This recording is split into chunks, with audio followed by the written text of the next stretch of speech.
has it covered. We've had developments. ESPN 106.3 can now report. When your vehicle breaks, St. Lucie Battery and Tire fixes it. Stay tuned to ESPN 106.3 for more breaking news. Brought to you by St. Lucie Battery and Tire.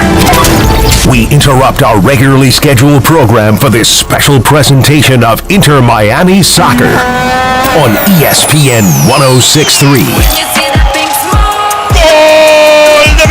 The pink smoke is in the air. Inter Miami Soccer is on ESPN 106.3. Oh, it's a cannon shot!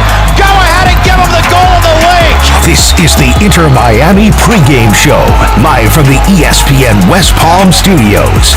Here's Mike Rizzo. The Florida Derby is on. Welcome on in, folks, to your pregame show here on your Inter Miami radio network, ESPN 106.3. Well, our Herons back in MLS action. We took a little detour with Leagues Cup, a very successful Leagues Cup tenure right now for our Inter Miami Herons. They are on to the knockout stage. They will be facing off against Tigres coming up a little later on this month. But right now, the task at hand is Orlando City. The Herons, coming into this game, they are currently 1 game better than Orlando City. 1 point better than Orlando City. As far as the games, Inter Miami has played 3 fewer games than Orlando City. After tonight, Inter Miami will be at 23 games played, while Orlando City at 26. Mental math, Orlando City currently at 25 games played. Our Inter Miami Herons at 22. But regardless, whoever wins tonight is going to solidify that number 5 spot. Inter Miami actually has a chance to be the number 4 spot. And actually, both teams have a chance to be the 4th spot because Orlando City has a better goal differential than the Crew. So basically, battle for 4th place on the table tonight for Inter Miami and Orlando City. No Lionel Messi in the lineup tonight. Messi was kind of seen practicing with the squad yesterday. He was doing some drills by himself, but no Lionel Messi in the game coming up tonight. Not very surprised by that. They didn't really give us a timetable, but my personal experience from dealing with hamstring injuries and muscle tissue hamstring injuries, usually 2.5 to 3 weeks, you start to feel normal. And we know Lionel Messi's getting great care from the physios, the fantastic physios over there at Inter Miami. So Messi, I think, will be back on track coming up here soon. My best guess, and like I said, not reporting anything, my best guess is that he will be back for that Tigres game coming up a little later on this month. But our Herons doing battle in Orlando. The last time these two teams played, Orlando City was able to achieve victory at Chase Stadium. So our Herons will look to kind of get a little revenge tonight and to take over their party up there in Orlando. Starting lineups tonight for Inter Miami and Orlando City are out. Our Herons going with a 4-2-3-1. If we remember the last fixture that Inter Miami played in, it was a 4-4-2, and Tadeo Allende and Luis Suarez were the 2 strikers up top. But tonight, we're going to be going with a 4-2-3-1. Your back line for Inter Miami. Jordi, from left to right, by the way, left to right. Jordi Alba, Noah Allen, Maxi Falcone, and Ian Frey. So Marcelo Weigand out of the starting lineup tonight. Ian Frey stepping on in. Your central defenders, midfield defenders, like I call them, the CDMs tonight for Inter Miami with how this is structured. Yannick Bright and Sergio Busquets. Yannick Bright going to be coming off of the right side. Sergio Busquets going to be on the left side of the anchor on the central midfield defense. Your attack up top, you got Talasco Segovia off of the left. You got Tadeo Allende off of the right. And then Rodrigo de Paul is going to be centralized. And to me, folks, looking at the lineup, looks like Rodrigo de Paul is going to be a bit of a central attacking midfielder tonight. Like I said, how this lineup is, you got 4 solid defenders, your 2 fullbacks, your 2 center backs. You have 2 DMs in Yannick Bright and Busquets playing behind the 3 up top of Allende, De Paul, who is centralized, and Segovia, and then Luis Suarez will be the lone striker. I'm assuming Sergio is going to be playing that deep line playmaker midfielder role that we always see him do. His always dangerous lob passes, his aerial passes, him and Jordi Alba off of that left side, going to be giving a lot of service into Rodrigo De Paul, Telesco Segovia, and Luis Suarez. And then I think Yannick Bright is going to be going box to box. I think Ian Frey, too, the right fullback, is going to be joining the attack tonight as well. You see Frey get forward all of the time. So I actually am intrigued with how this lineup is going to work tonight. We will be seeing it in action in less than about 25 minutes here. Probably going to be a 7:09 kickoff, or excuse me, 8:09. 8:09. It's an 8 o'clock start tonight, so probably an 8:09 kickoff as we get there in Orlando. Let's flip it. And actually, I probably missed some of the biggest news of the night. I apologize to everyone listening. Oscar Ustari's back. So Oscar Ustari will be starting in goal tonight. Oscar was out with injury the last couple of games, was unable to appear in any of those League Cups games. So Oscar Ustari returning, the savvy vet, as I call him, one of Inter Miami's players of the tournament back at the FIFA Club World Cup. But we'll get to reserves in a second. Rocco Rios Novo is the backup goalkeeper tonight, so that is something to look out for. Knocking on wood, Oscar doesn't have to come out, but if something does happen, that injury re-aggravated again, Rocco Rios Novo will be the backup keeper on the bench. So for Orlando City, they're going with the exact same lineup, believe it or not, at least formation, 4-2-3-1.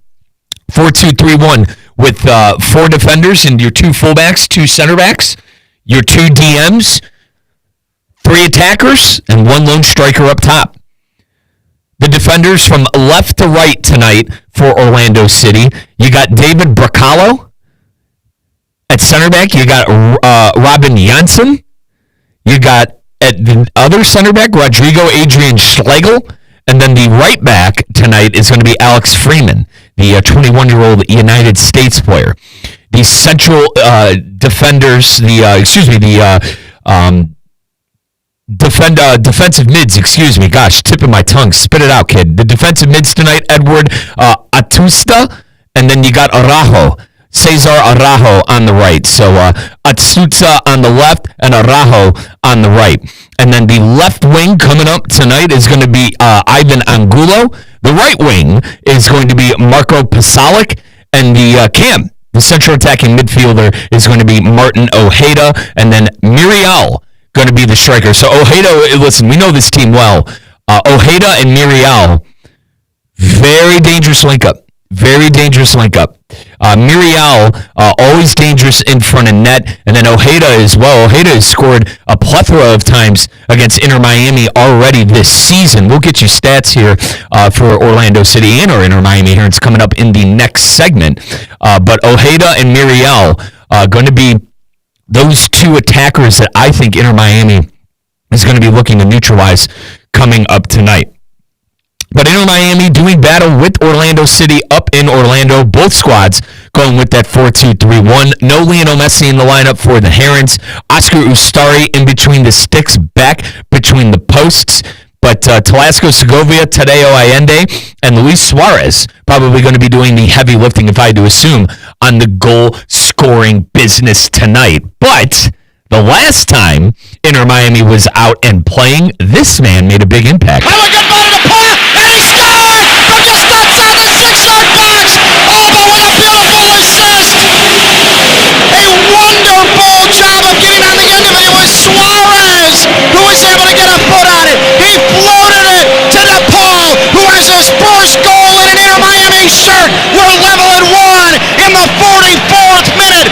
Welcome to South Florida, Rodrigo DePaul. Inter Miami 1, Pumas 1. The assist for Suarez and the glorious tally for DePaul.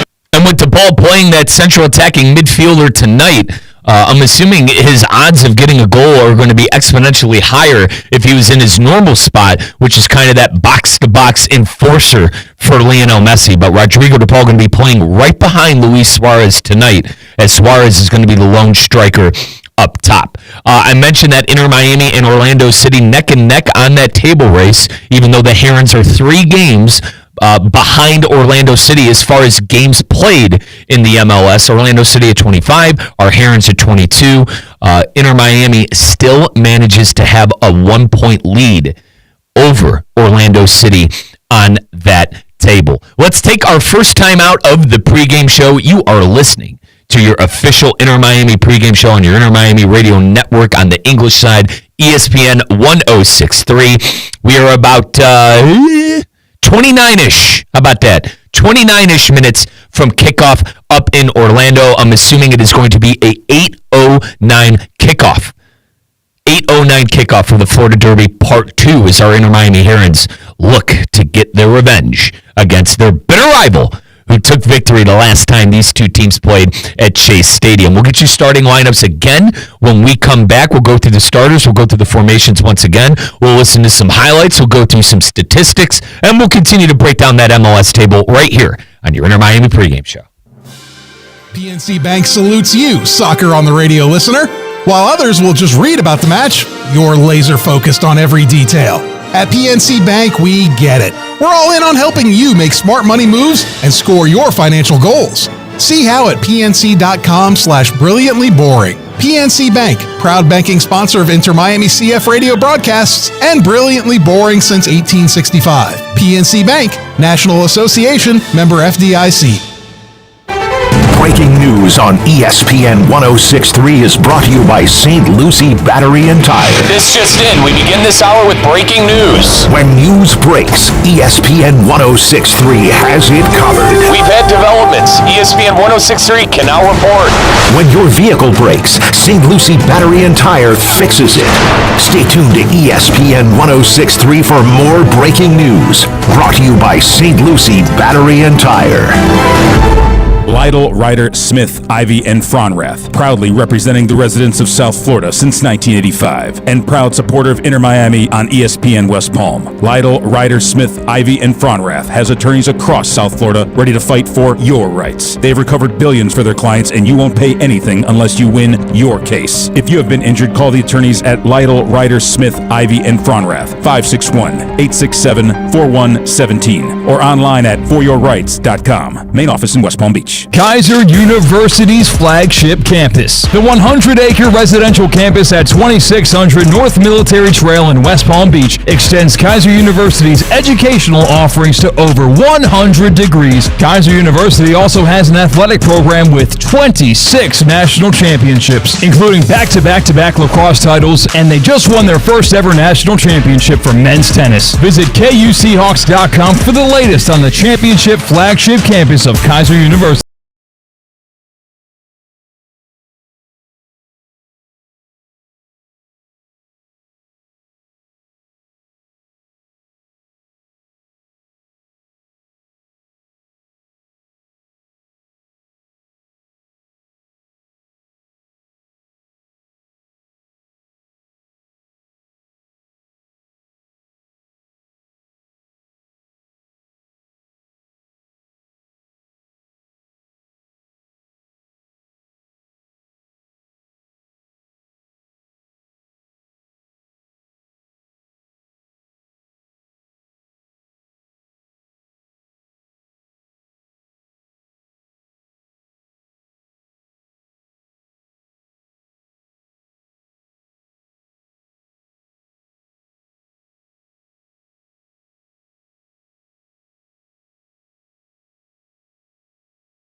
It's Theo Dorsey, and I'm feeling hot, hot, hot.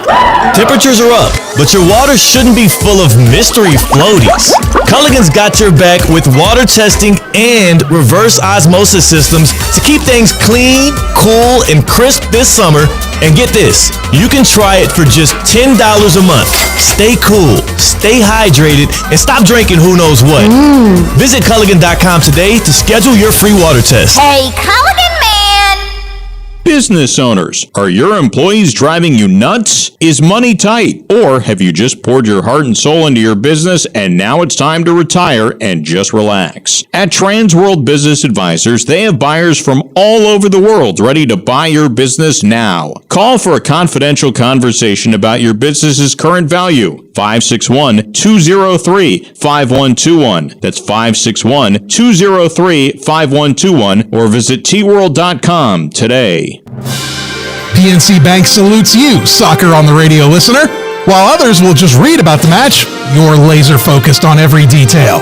At PNC Bank, we get it. We're all in on helping you make smart money moves and score your financial goals. See how at pnc.com/brilliantlyboring. PNC Bank, proud banking sponsor of Inter Miami CF radio broadcasts and Brilliantly Boring since 1865. PNC Bank, National Association, member FDIC.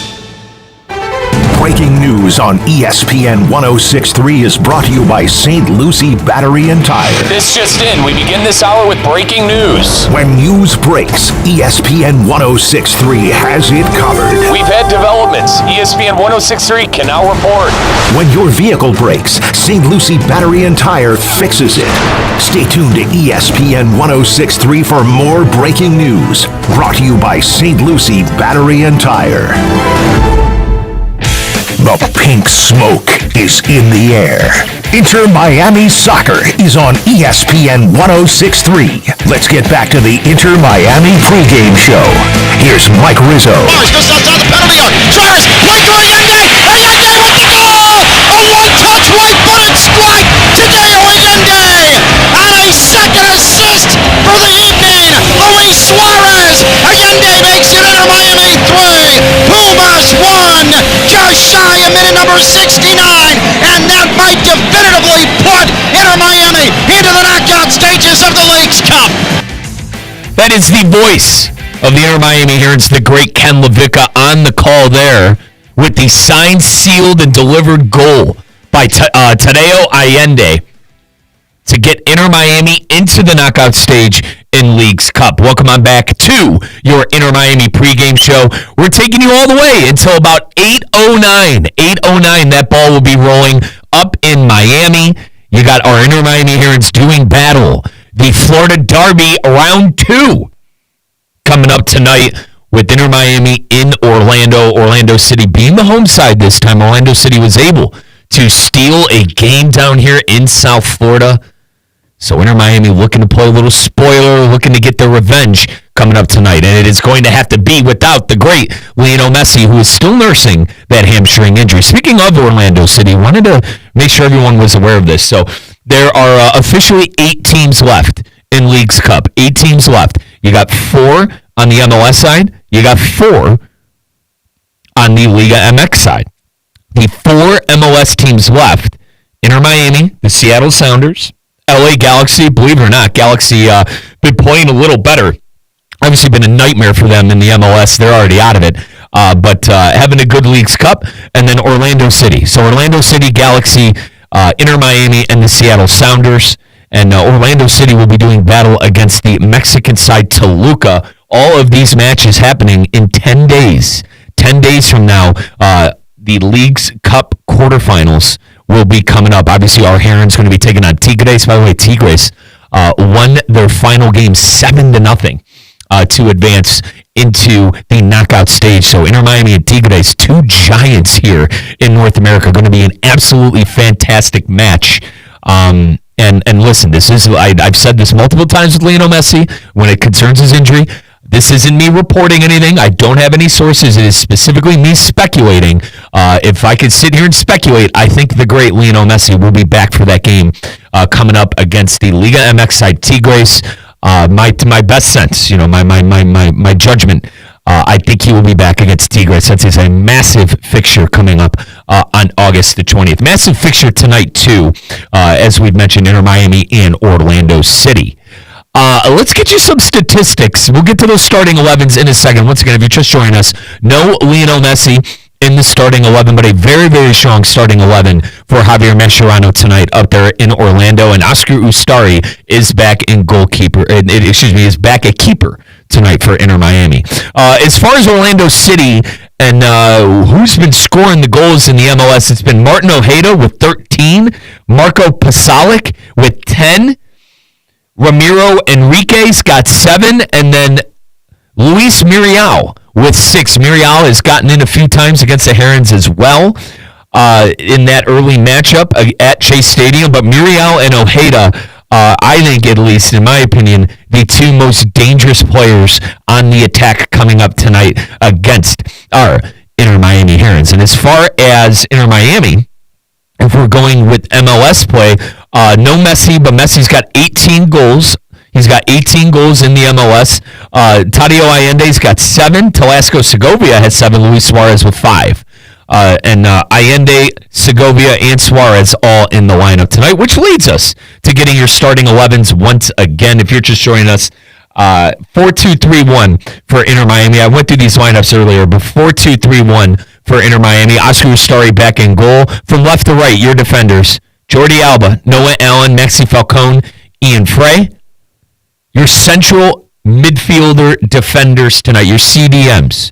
Your central defender midfielders coming up tonight. So you got one on the right, one on the left. The one on the left is Sergio Busquets. The one on the right is Yannick Bright. 3 attackers, and Telasco Segovia coming off the left. Rodrigo de Paul, centralized as the central attacking midfielder. And Tadeo Allende as right wing. Luis Suarez, the lone striker, up top. It is the exact same formation for Orlando City tonight. From left to right, the defenders: Bracalo, Janssen, Schlegel, and Freeman.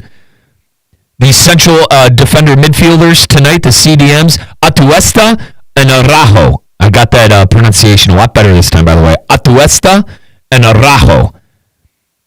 The attackers: left wing, Angulo. The central attacking midfielder is Martin Ojeda. The right winger is Pasalic, and then the lone striker will be Muriel tonight. And in goal is going to be Gillespie. Pedro Gillespie from Peru, the 35-year-old veteran goalkeeper who's got a lot of caps in the MLS, is going to be the keeper tonight for Orlando City, a man that our Inter Miami Herons know very, very well. Inter Miami was in action this past Wednesday.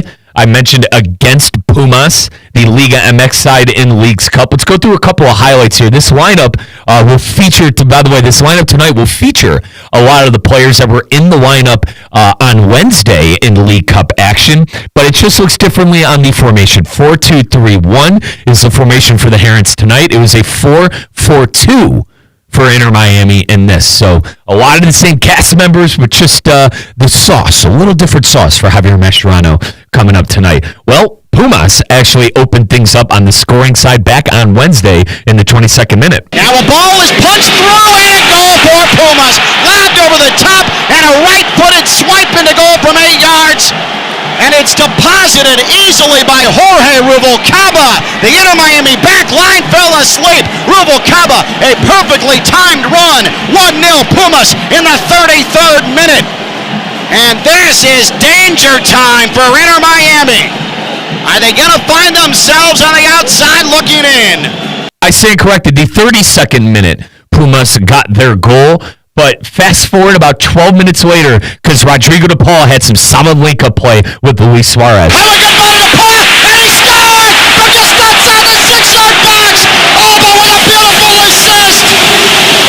A wonderful job of getting on the end of it. It was Suarez who was able to get a foot on it. He floated it to de Paul, who has his first goal in an Inter Miami shirt. We're level at 1 in the 44th minute. Welcome to South Florida, Rodrigo de Paul. Inter Miami won, Pumas won. The assist for Suarez and the glorious tally for de Paul. I think that's to Ken's point, that's the glorious link-up that I think David Beckham had in mind when he got Rodrigo de Paul to come down here and wear pink in Miami. Rodrigo de Paul has arguably been one of the better players in the lineup since joining Inter Miami. I'd probably put Lionel Messi, Telasco Segovia, those two neck and neck with Rodrigo de Paul, because de Paul, he's played multiple positions.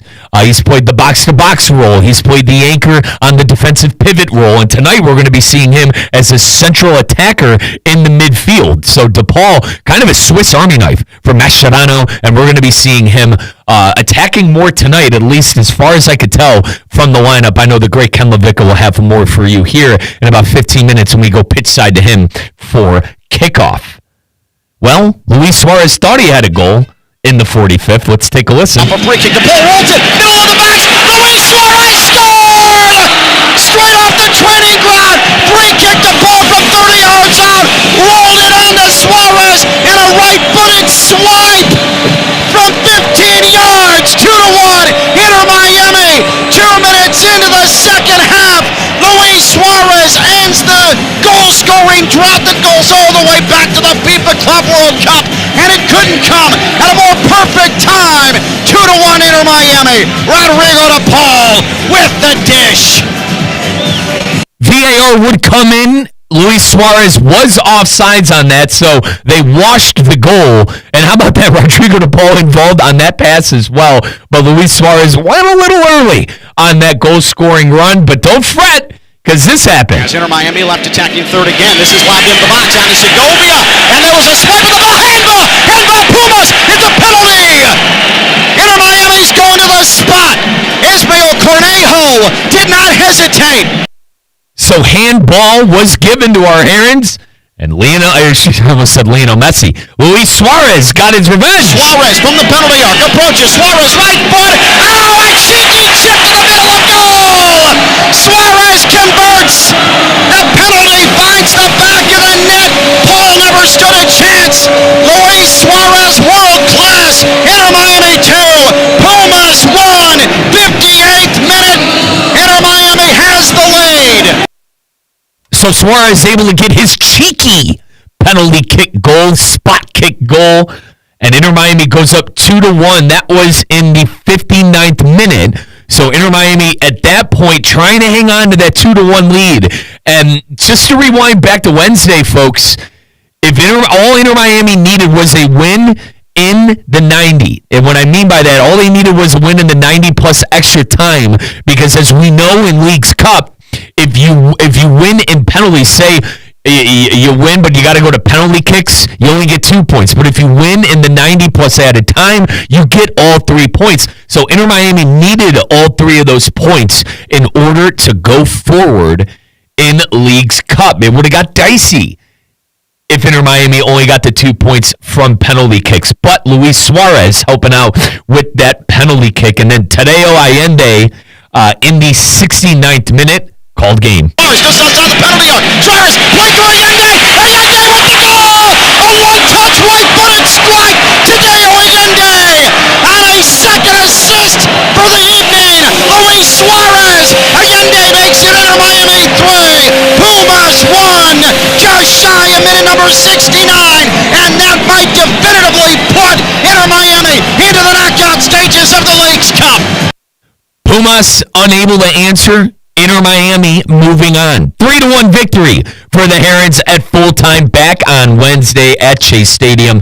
With how well Inter Miami did in Leagues Cup, they obviously had all 3 home games for their 3 fixtures in Leagues Cup. So Inter Miami able to move on with a lot of help from that home crowd in South Florida. 2 wins in the 90 plus added time, and then they did go to penalty kicks way back against Necaxa 2 games ago in Leagues Cup. They were able to beat Necaxa in penalty kicks. That was the infamous game where Lionel Messi suffered the hamstring injury.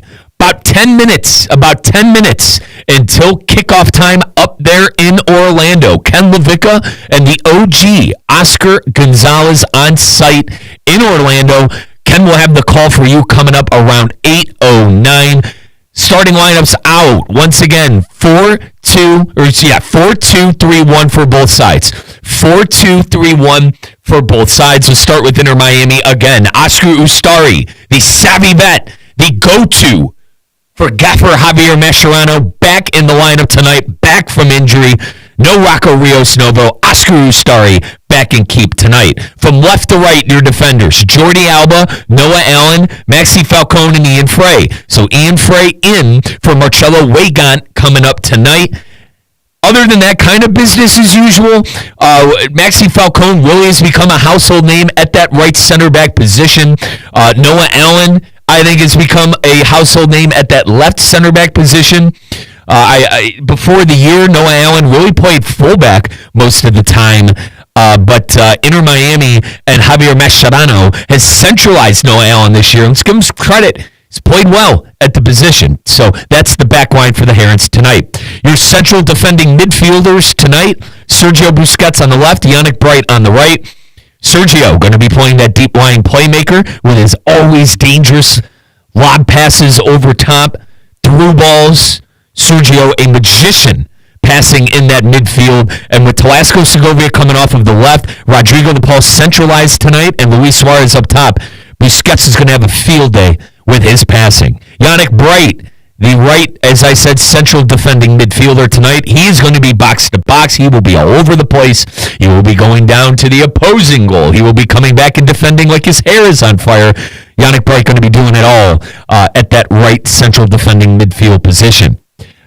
Tadio Allende playing right wing. Rodrigo De Paul at the cam position tonight, the central attacking midfielder, and then Telasco Segovia coming off of the left wing, as we alluded to, that little link-up play that I think is going to be happening with Busquets and his dangerous passing, Segovia, De Paul, and Suarez, and finally, your lone striker up top is Luis Suarez. So 4-2-3-1 for the Herons, 4-2-3-1 for Orlando City tonight as well. From left to right, the defenders for Orlando City, Bracalo, Janssen, Schlegel, and Freeman. The central defending midfielders, Atuesta on the left, Araujo on the right. Left wing, Angulo. Centralized is Martin Ojeda. 13 goals scored in the MLS. Martin Ojeda, always a dangerous goal-scoring threat for Orlando City. And Pasalic is going to be the right wing tonight, and the lone striker up top is Luis Muriel. So Luis Muriel, who actually had a goal the last time Inter Miami and Orlando City did business and had battle up in down. I'm getting my directions mixed up. Down in Miami. Now let's actually go back to that game between Orlando City and our Inter Miami Herons. We're going to have to go back a bit. This is May 18th. Orlando City won the fixture, as I've mentioned, at Chase Stadium 3-0, believe it or not. Luis Muriel, as I mentioned, scored in that 43rd minute. Pasalic scored in the 53rd. And then Thorelson scoring in 90-plus extra time. So never really a game in the second half. First half, KG 43rd minute, Muriel gets in. And then Pasalic and Thorhallison end up getting in for Orlando City, making that 3-0 to Orlando City. But Inter Miami looking to get their revenge tonight. We're about 5 minutes-ish from kickoff. So how about this? We're going to take our final timeout. When we come back, we're going to send it to Ken LaVicka, the voice of the Inter Miami Herons. He'll have more breakdown for you, tell you more about that starting lineup tonight. Once again, 4-2-3-1 for Inter Miami. I think the biggest news-ish and notes-ish kind of things with the lineup. Oscar Ustari back in net tonight. His first game back in a long, long time. Ustari got injured a couple of MLS fixtures back about a month ago. Ustari got hurt. He's missed all of the Leagues Cup action, but Ustari back in net. You got Rodrigo De Paul playing the cam role tonight, the central attacking midfielder, and Lionel Messi obviously not in the lineup dealing with that hamstring injury. So those are the bigger-ish, news-ish, and notes-ish stuff with that Inter Miami lineup. Final timeout. When we come back, Ken LaVicka and our OG, Oscar Gonzalez, is on site producing, but Ken LaVicka's got the call. The OG keeping him over the airwaves up in Orlando. I'll talk to you guys coming up at halftime. Go Herons, and we'll see you soon. A bicycle kick is a risky move, and risky can be exciting for soccer, but not for your money. PNC Bank believes boring is better. It's the smart and steady way to manage your finances and save the excitement for all you want to do in life. See how at pnc.com/brilliantlyboring. PNC Bank, brilliantly boring since 1865 and proud to sponsor Inter Miami CF radio broadcasts. PNC Bank, National Association, member FDIC. Want more from your drive? This is it. Better.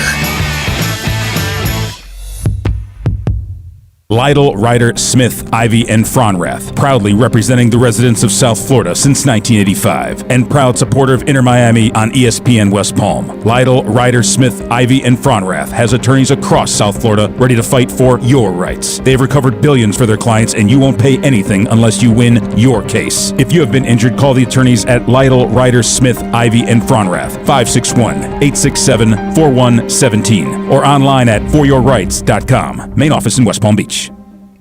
Anajar and Levine. Call 1-800-747-FREE. That's 1-800-747-3733. ESPN 1063. WESP Jupiter, a Good Karma Brands radio station. Ready to take on any terrain? The all-new 2025 Defender 110 P300S is here. Built for those who crave adventure without compromising on luxury. Lease the powerful 2025 Defender 110 P300S for just $889 per month for 36 months. Whether you're tackling the toughest roads or cruising the city, the Defender is ready for it all. Don't wait. Visit Land Rover Palm Beach today and experience the Defender like never before. Terms and conditions apply. See dealer for details. Kaiser University's flagship campus. The 100-acre residential campus at 2600 North Military Trail in West Palm Beach extends Kaiser University's educational offerings to over 100 degrees. Kaiser University also has an athletic program with 26 national championships, including back-to-back-to-back lacrosse titles, and they just won their first ever national championship for men's tennis. Visit KUSeahawks.com for the latest on the championship flagship campus of Kaiser University. It's anything but the dog days of summer at DQ Grill and Chill. All August long, grab a 4-piece chicken strip basket, crispy, golden, and delicious for just $7.49. And cool off with our blizzard of the month, Reese's Caramel Craze, packed with peanut butter cups, salted caramel truffles, and chocolate cone dip. And the classic Superman Blizzard is sticking around for one last month. Come chill with us at DQ Grill and Chill. 2 locations, 4828 Lake Worth Road and US 1 just south of North Lake. Calling all sports fans, grab your MVP card and head to Duffy's where you can catch all of the action. Not an MVP? Sign up for free and start earning rewards today. Duffy's is voted the best sports grill year after year with their award-winning burgers and wings. Don't forget about Duffy's famous 2-for-1 drinks all day, every day. And with over 80 TVs in every location, you'll never miss a minute of the game. Visit Duffy'sMVP.com to learn more. Duffy's, our game is always on.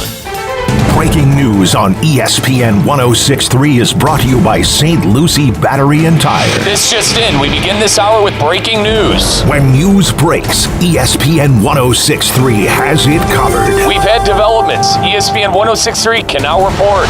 When your vehicle breaks, St. Lucie Battery and Tire fixes it.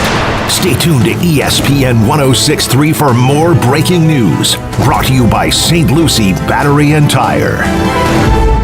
Ready to take on any terrain? The all-new 2025 Defender 110 P300S is here. Built for those who crave adventure without compromising on luxury. Lease the powerful 2025 Defender 110 P300S for just $889 per month for 36 months. Whether you're tackling the toughest roads or cruising the city, the Defender is ready for it all. Don't wait. Visit Land Rover Palm Beach today and experience the Defender like never before. Terms and conditions apply. See dealer for details. We interrupt our regularly scheduled program for this special presentation of Inter Miami Soccer on ESPN 1063. Goal de Messi! Now let's get to the pitch. Oh, it's a cannon shot! Go ahead and give him the goal of the week! Here's Ken LaVicka.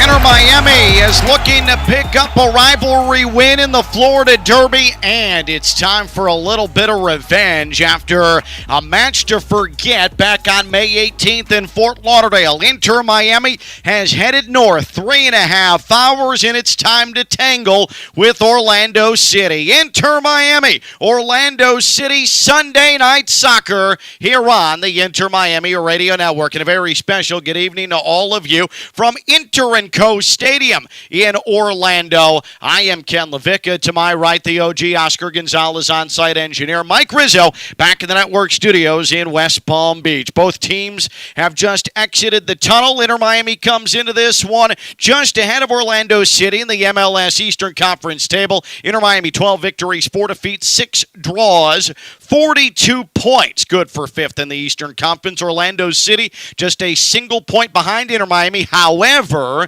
it is the Fort Lauderdale side that is a full 3 games in hand of Orlando City. 11 victories, 6 defeats, 8 draws for Orlando City. But the last time that Inter Miami saw the men in purple, it was really, really rough. May 18th, Chase Stadium, Orlando City 3, Inter Miami 0, and it was maybe the low point of the season for Inter Miami. You probably can put it up against the drubbing that Inter Miami took against Minnesota United.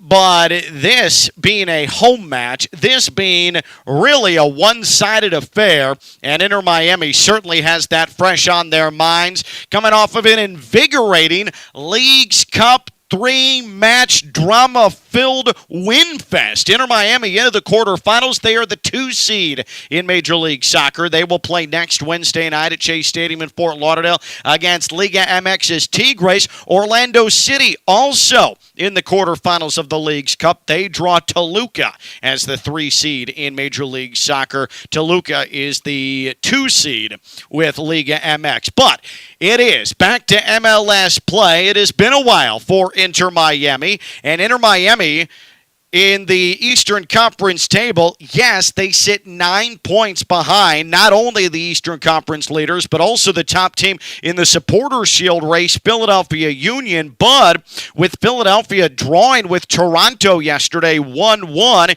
Inter Miami a full 4 matches in hand of Philadelphia, 9 points back, still in pretty good shape to make a run at a second straight Supporters' Shield. Meanwhile, Orlando City has had an up and down first half and then some of this MLS campaign. A club record 12 straight unbeaten that brought them through that 3-0 drubbing of Inter Miami on May 18th. That, in fact, was the 12th match of the 12 straight unbeaten. But since then, Orlando City just 3-5-2. They've run on some inconsistent times. So Inter Miami and Orlando City about to get going. Our referee, Armando Villarreal, and he wears a blue top tonight. And Oscar Ustari is back in goal for Inter Miami with a back line of Jordi Alba, Noah Allen, Maxi Falcone, and Ian Frey. In the midfield, Sergio Busquets and Yannick Bright, defensive midfielders in the attack. Tadeo Allende, Talasco Segovia, Rodrigo De Paul making his MLS debut, and Luis Suarez. Orlando City in goal. The Peruvian legend, Pedro Galase, with a back line of David Brecalo, Robin Janssen, Rodrigo Schlegel, and Alex Freeman, the U.S. men's national team star. Ivan Angulo, Cesar Araujo, Eduard Aduesta, and Marco Pasalic in midfield. Martin Ojeda and Luis Mariel, the forwards. There is the whistle. We are underway in Central Florida, the Florida Derby. Inter Miami and Orlando City strap it in on this Sunday night. Inter Miami 5th in the table, Eastern Conference. Orlando City 6th in the East. And Orlando City bragging rights over Inter Miami so far this season, back on May 18th in Fort Lauderdale. Orlando City 3, Inter Miami 0. Orlando City 6 victories, 4 defeats, 4 draws all time. They have the advantage over Inter Miami. Last time that Inter Miami traveled to Orlando City, 0-0 draw, May 15th of last year. Right to left with the attack, Orlando City in all purple head to toe. Inter Miami in all pink head to toe. Pretty stark color differentiation between the two. No confusion to be had. Oscar Ustari, after missing the last 5.5 matches for Inter Miami, back in goal. He wears red tonight with his knee-high red socks for Inter Miami. Rocco Rios Novo, extremely admirable, if not at times heroic, replacing Oscar Ustari. So you go from the 24-year-old Rios Novo to the 39-year-old Oscar Ustari. Inter Miami briefly had possession. Now Orlando City on the move in the left defensive third, right up the middle. Here's Orlando City with a goal. 90 seconds in, a playthrough. Mario collected in the penalty arc, and he bullied 2 defenders and finishes with a right foot. A nightmare start for Inter Miami. Luis Mariel continues a torrid pace, and it's 1-0 Orlando City. Mariel, who had a hat trick against Necaxa in the Leagues Cup, and it came in 11.5 minutes, scores 90 seconds into this match. A sleepy start, and Inter Miami pays. And it was a beautiful feed from 28 yards out by Martin Ojeda, Mariel's forward running mate in this potent Orlando City attack. Just dicing Maxi Falcone and Ian Frey on the right side of the Inter Miami defense.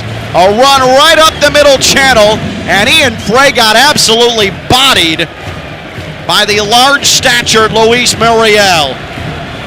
And now Inter Miami without Lionel Messi already going to have to climb uphill. Now that is disastrous for Inter Miami. Barely have any of the possession, and they're down 1-0. Miami in the defensive midfield, I should say. A bit discombobulated. Yannick Bright sweeps it back into the left defensive third. Maxi Falcone took a rough path to the ball, and then Ian Frey has a pass blocked in the defensive third near touchline, and Orlando City will win the throw-in. Luis Muriel now 7 goals, 6 assists this season. It is the 52nd goal contribution for Orlando City's designated players in 2025. And then an unmarked header from Muriel right in the middle of the box and one-hopped right to Ustari, who was placed perfectly, but the marking is absolutely horrendous right now, and Noah Allen is lost.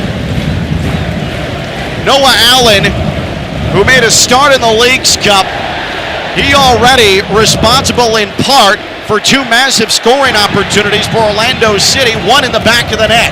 Inter Miami finally into the right attacking third in minute number 4. 1-0 Orlando City over Inter Miami. On the left wing, it's Suarez. Now Alba swings in across. It got to the top of the 6-yard box, cleared away by Orlando City. Inter Miami still has possession. Far touchline, 30 yards out, square ball to Paul on the right flank. DePaul tried to float a ball into the box, took a carom, and then Segovia scooped the ball with the right foot and let it go from the penalty arc out of volley. Oh, Yannick Bright with an absolute banger. It's the goal of his career, and we're level 1-1. 4.5 minutes in. Yannick Bright, prime time. Oh my goodness, a missile out of nowhere from Yannick Bright. What a response from Inter Miami. And this start is electric. This was all set up by good hustle. Segovia, right side of the box. He looped a ball toward the end of the 6-yard area. A headed clearance only got to the penalty arc from Atuesta, and Yannick Bright came flying in out of nowhere and with a right foot sent an absolute rocket shot inside the left post. Oh, Yannick Bright, that could be the absolute high point of what already has been an illustrious early part of his professional career. Majestic from Yannick Bright. 1-1, and that's exactly the type of haymaker Inter Miami needed to respond with. Well, this Florida Derby already has not disappointed, and we are just under 6 minutes in. Orlando City right back to work, left attacking third. On the right flank, retreating, was Pasalic. Now Pasalic tries to split 2 defenders, but Yannick Bright was able to shield him off the ball, and coming to the right side of the box to scoop up the ball is Oscar Ustari. Inter Miami 1, Orlando City 1, and Inter Miami's going to play out of the back. Left defensive third in the 6-yard box, Ustari, and sends a high ball about 30 yards out. And Frey touched it right back onto Orlando City, but there's Tadeo Allende to win it back for Inter Miami. Allende with the final of the 3 Inter Miami goals in the quarterfinal Leagues Cup clinching victory against Pumas midweek Wednesday night in Fort Lauderdale. Orlando City on the ball, left attacking third. Some nifty footwork from Ojeda to pop it over Falcone at the border of the left attacking third, but in support for Inter Miami, Sergio Busquets and Rodrigo de Paul, and Inter Miami in its own left side of the box will have Falcone sweep the ball out of danger. Inter Miami in the defensive midfield. Good job, Ian Frey, to evade a defender. He angles left with his dribble into the center circle and now sprays the ball to the outside far touchline. Right attacking half to Luis Suarez, and Inter Miami is going to possess in the midfield. In the 3-0 loss back on May 18th, Inter Miami suffered Orlando City. A decisive possession edge for Inter Miami, 65% to 35%, but it was Orlando City putting 50% of their shots on target. Here's Orlando City, right at the top of the box, collecting, trying to get a shot off. This is Ojeda, and he put it offside netting as he meandered to the left of the 6-yard box. Rodrigo de Paul was the only body that prevented that from being a goal. A beautiful pass from the right wing, slid in by Alex Freeman to the left of the penalty arc. Ojeda hesitated just a moment. Rodrigo de Paul, pesky defensively. And from a difficult, impossible angle, Ojeda put a left foot off the side of Oscar Ustari's goal. Disaster averted for Inter Miami, but it's just got to be better. They are being torn apart by Muriel and Ojeda right now. Speaking of Ojeda, he has it near left touchline, left attacking third for Orlando City, and now a whistle away from the play. And the referee, Armando Villarreal, is going to go check on Inter Miami's Tadeo Allende, who went down to a knee as he's holding the back of his head. Orlando City, under the tutelage of sixth-year manager Oscar Pareja, has 98 wins, all competitions heading into tonight as the boss of Orlando City. Meanwhile, Javier Mascherano, who had a very good Leagues Cup from a managerial standpoint, without Lionel Messi, changed the match at halftime against Pumas. With the scoreline even 1-1, the substitution of Ian Frey changed the entire scope of the match for a positive for Inter Miami. Angulo and Ian Frey for Inter Miami join at one another. Where's Ian Frey? What is he doing? Get back on defense. And Inter Miami does win a ball in the left defensive third. And here comes Inter Miami. Suarez, right attacking half. Segovia playing the 10 tonight for Inter Miami. Suarez then on a ball that was a bit behind him. Back-heeled it about 15 yards into the air. And Orlando City's going to win it back in their defensive midfield. That's the right side of this natural surface here at Inter & Co Stadium. Maxi Falcone playing a high line for Inter Miami. Dispossessed Orlando City for a moment, but left of the midfield circle, hard charging Ojeda will send it to Angulo. Left of the box extended, near side. Angulo working against Frey. Frey poked a ball on a play across the near touchline. These two join at one another still. And the referee, Armando Villarreal, says enough of this. Let's go ahead and just play some football here. 10th minute, 1-1, Inter Miami and Orlando City. The throw-in will come courtesy of Cesar Araujo on the midfield for Orlando City. He's going to throw this in. He's left of the box on the near touchline. Rodrigo de Paul is being warned by the referee for what I'm not quite sure. Oscar Ustari, he's camped out on his near post. Inter Miami veteran goalkeeper. It is hot and humid as you'd expect in Central Florida. Throw in to the top of the 6-yard box. It is headed by Inter Miami to the top of the 18 and out of trouble. And then an impossible half volley from 35 yards away, left foot. And Robin Janssen of Orlando City sends a souvenir 12 rows deep into the seats beyond Oscar Ustari's Inter Miami goal. Orlando City with a goal, second minute officially, but 90 seconds in literally. Luis Muriel and an assist from Martin Ojeda. That's Ojeda's 13th assist in MLS play. He also has 13 goals. Inter Miami then 4 minutes later, a goal for Yannick Bright, an absolute banger, his first of the season.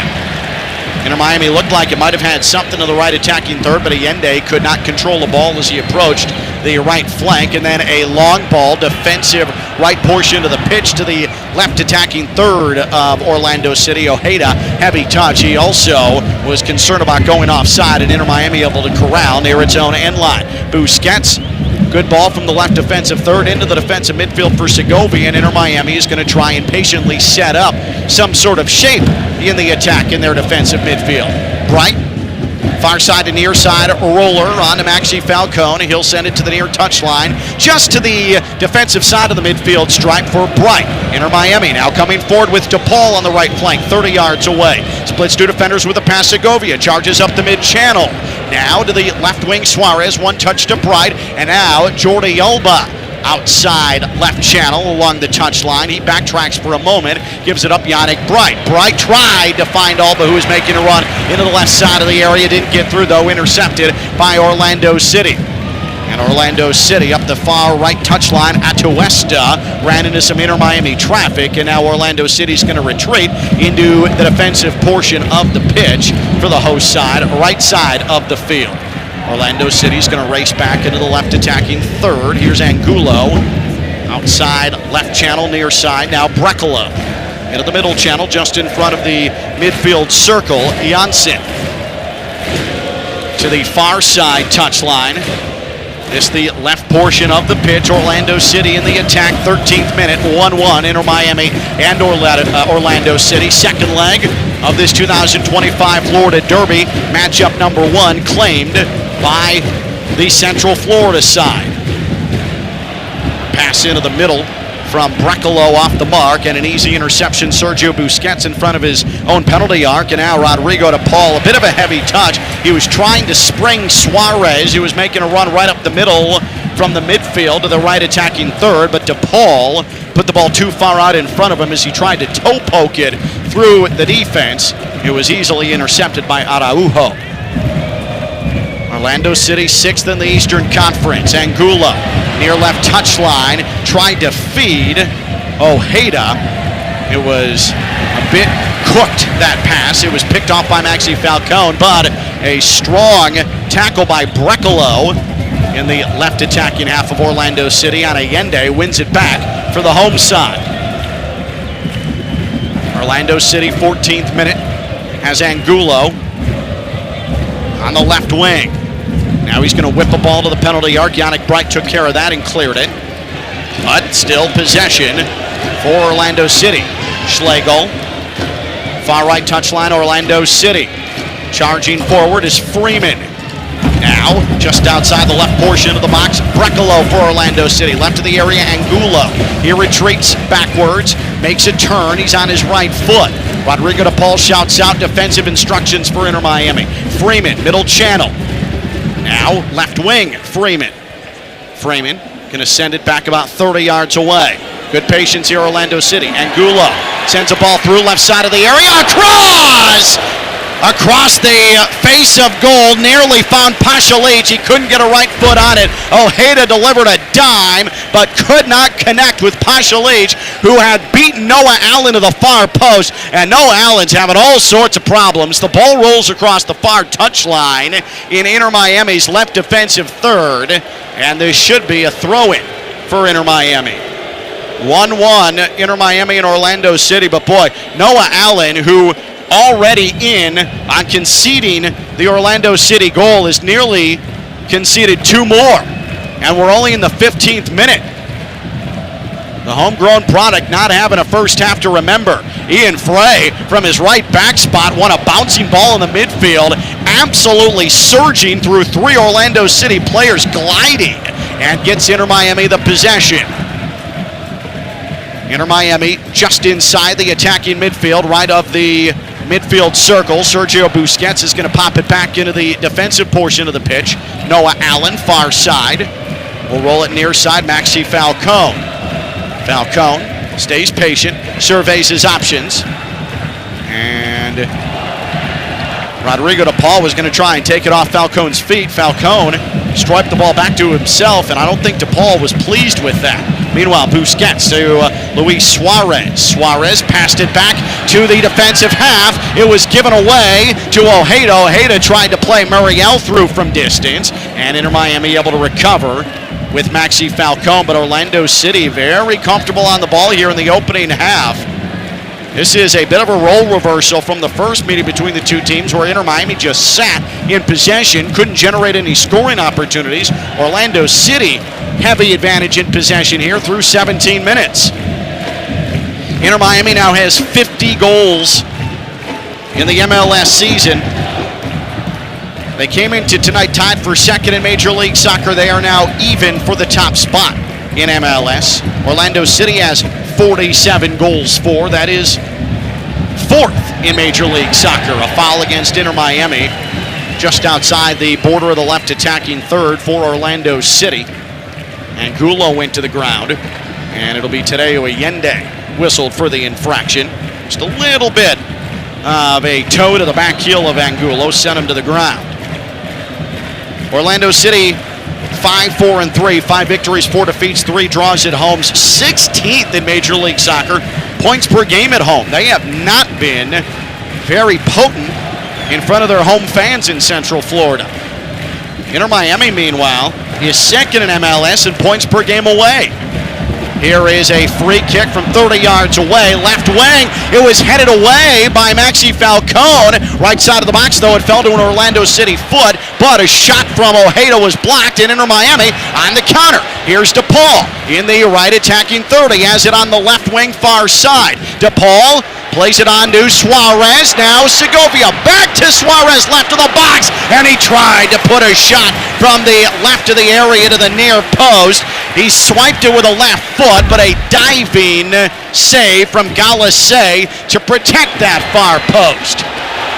Suarez was either shooting from a difficult angle or trying to link up with Allende, who was making a run right up the middle, but either way, it was good build-up, creative from Inter Miami. Galassi able to gobble it up. Pedro Galassi, the Peru goalkeeping legend,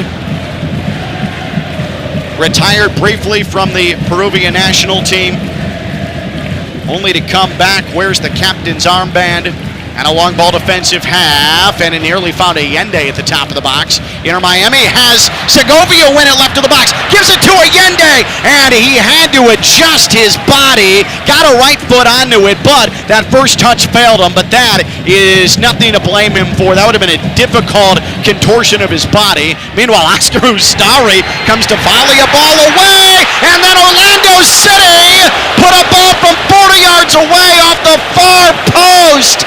Oh, Ustari volleyed the ball away off his line, and then an Orlando City player, Mariel, had the ball fall right to him, and he almost rolled it into the goal from over 40 yards. Oh my goodness. Ustari was well outside his area. Mariel chopped at this ball, and it hit the far post and caromed out of play across the end line. Orlando City almost had maybe the goal of the year in MLS play. Meanwhile, back to action. Orlando City, left attacking third. Top of the box extended, near side, left side, Angulo. Gave it up, Ojeda. Now back to Angulo along the near left touchline. Onto the left flank. Played by Araujo. Now Atuesta, back to Araujo. Outside left channel, Angulo. Short range pass, Araujo. 1-1 Inter Miami and Orlando City. Nearly 21 minutes in, Orlando City has been the better side.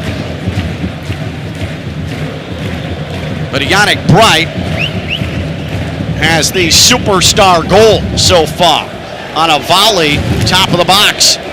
Blasted by Galassi to answer a goal 90 seconds in from Orlando City. Here is a difficult cross from the near left corner, delivered by Pashalic of Orlando City. Inter Miami able to clear it away, but then Pashalic heavily pressured by Yannick Bright. Knocks the ball out of play. Across the near touchline. Yannick Bright took a boot to the back of the ankle. We're seeing the replay of Oscar Ustari coming well off his line to volley a ball away. He was about 29 yards out, but he volleyed it with really strong pace right on to Martin Ojeda, or make that Luis Mariel, who is just over 45 yards away, and Mariel, if he put it airborne, may have ended up scoring. He hit it ground level, and it skidded off the far right post. Off the throw-in, Orlando City One possession right back. What a battle between Falcone and Ojeda left of the box in Orlando City's left attacking third, and a foul against Martin Ojeda. But Inter Miami is having all sorts of problems accounting for Ojeda and Muriel. Both are quick and both are tremendously strong. They are one of the top forward combinations in all of Major League Soccer, and Inter Miami is having all sorts of issues trying to defend them. Noah Allen, long ball from the right defensive half. Tried to pick out Allende. Orlando City gets possession back, and then Talasco Segovia knocks Araujo to the ground, and a foul against Inter Miami's Talasco Segovia. 22:55, 22:56, and Orlando City in the attacking midfield, left side of the natural playing surface here in Central Florida. Orlando City going to hang out on the ball here to the right of the center circle. It's briefly into the right defensive half for Orlando City. And now a ball to the near left touchline. Araujo charging against Ian Frey. Frey got a foot on it. Araujo won it back against two defenders as Araujo could not get around Ian Frey, and Frey escorts the ball out of bounds. It'll be a goal kick. Inter Miami, Ian Frey, and Ivan Angulo, I should say, are absolutely battling one another. Angulo on that left wing, and Ian Frey starting at right back tonight. And Ian Frey got the better of Angulo there, using his long, lanky frame to keep Angulo from twinkle-toeing it left of the box. Goal kick, Oscar Ustari. After the ball is bandied about, Rodrigo de Paul wins it in the Inter Miami defensive half. And then Inter Miami simply gives it away. Yannick Bright trying to get Jordi Alba on the run to get into the right attacking half. Put too much on it. Alba was a step late. And it's a throw-in far side for Orlando City. Orlando City at the middle stripe. 24 and a half minutes gone. 1-1 Inter Miami and Orlando City. Inter Miami came into tonight 17 key passes, tied for third in Major League Soccer. And they are truly one of the most dangerous scoring area passing teams in all of MLS. Can they try and get on the ball and put that to use here? It has been few and far between in this first half, but Inter Miami certainly will feel fortunate to be even in this scoreline, 1-1. Inter Miami now in their left defensive half is Javier Mascherano. From the near touchline, shouts instructions to his side in his first year as Inter Miami boss. Here is Luis Suarez winning the ball in the defensive midfield far side, and he gets absolutely chopped down by Alex Freeman. It's a rightful yellow card shown to the U.S. men's national team star. That was dangerous, and Suarez is still down, clutching at his right ankle. That is extremely dangerous. Shin to right ankle from Alex Freeman. There's absolutely no need for that. I understand he's a young player, but he has way too much experience, and he's played way too many matches to be as reckless as that. So Freeman in the book, and the referee Armando Villarreal did not hesitate. That card came out of the pocket immediately. Oh, man. Suarez is back up, wincing in pain, but he did not need the services of the physio. And Inter Miami has the ball in their left defensive half. DePaul on the turn to Maxi Falcone. Falcone at the midfield stripe, throws it to Allende right of the box. That's a good first touch. Left foot wanted to Suarez in the penalty arc, didn't get there. And a clearance from Orlando City. Ian Frey wins it along the near right touchline, and he comes back into the right attacking half. He sends a ball far post, and contact from Suarez and Galassi, and the foul against Suarez. He was simply boxing out Galassi. Galassi went to ground. Foul called. It's the right call. And then Suarez and Galassi went and they shook hands with one another. Those two long-time international leaders, they know exactly what happened there. There's no ill intent. That's just competitiveness. Orlando City tried to send a square ball to the near side. It sails across the touchline in the Orlando City left attacking half, and Orlando City will watch Inter Miami play it out of the back. 27 and a half minutes have expired, 1-1, Inter Miami and Orlando City. Luis Suarez mishit a ball in the defensive midfield, and it's won back by Orlando City. Luis Suarez sent that about 20 feet in the air. He has multiple times this season on simple first-time passes sent the ball skyward. There's something he's doing with the angle of his foot that is not allowing him to softly distribute the ball. An attempt to play a ball over the top for Orlando City, a bit too much for Luis Mariel, who had leaked behind the Inter Miami defense, but not much danger as Ustari takes it on a hop in his own box. Inter Miami in its left defensive third. Good job by Maxi Falcone with the left foot to keep the ball away from Ojeda, but Inter Miami trying to play it from the defensive half into the right attacking half.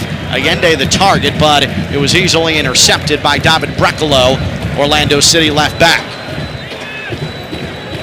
Nearing 30 minutes in, Inter & Co Stadium in Orlando. Downtown Orlando. Orlando City 6th in the East, Inter Miami 1 point ahead of them in the Eastern Conference table.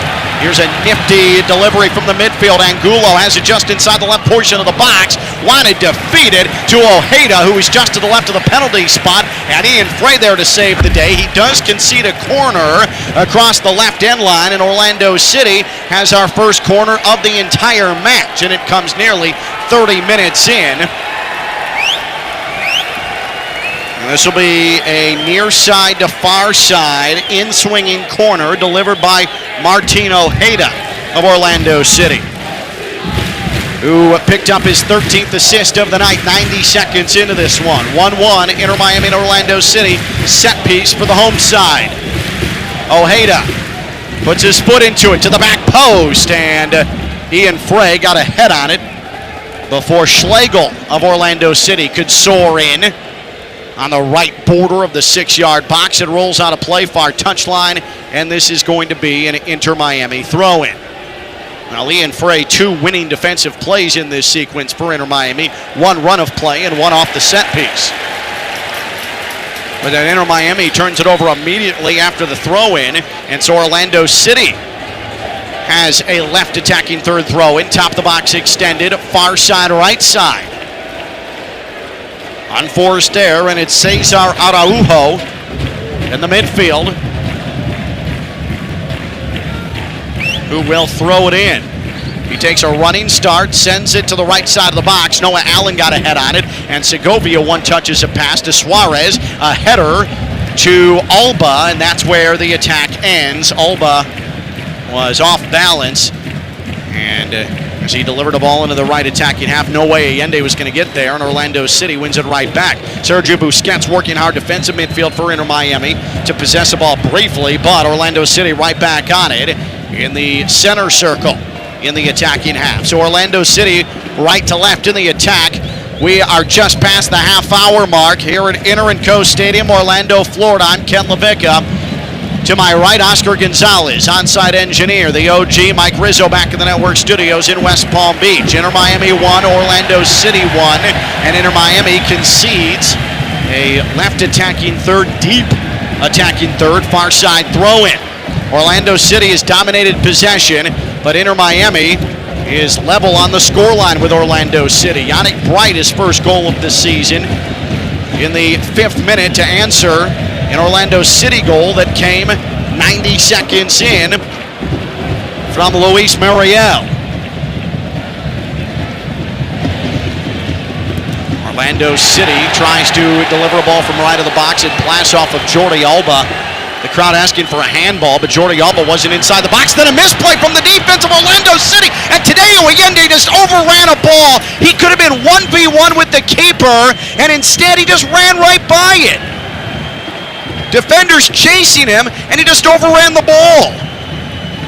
And Tadeo Allende Sometimes he just has the footwork of a baby deer. Just can't coordinate himself in the moment of truth. Orlando City back in the left attacking third. Here's Freeman trying to roll a ball from just outside the right border of the box. Wanted Mariel, never got there. And it's Oscar Ustari who gobbles the ball into his chest as he goes to ground. Inter Miami's veteran goalkeeper. In the previous sequence, I mentioned that the Orlando City crowd wanted a handball against Jordi Alba. The referee said play on. It probably was a handball, extended arm, Jordi Alba on a cross from outside the box. The thing is, Jordi Alba handled the ball outside the box. It would have been a dangerous free kick, but it would not have been a point to the spot from the referee, Armando Villarreal.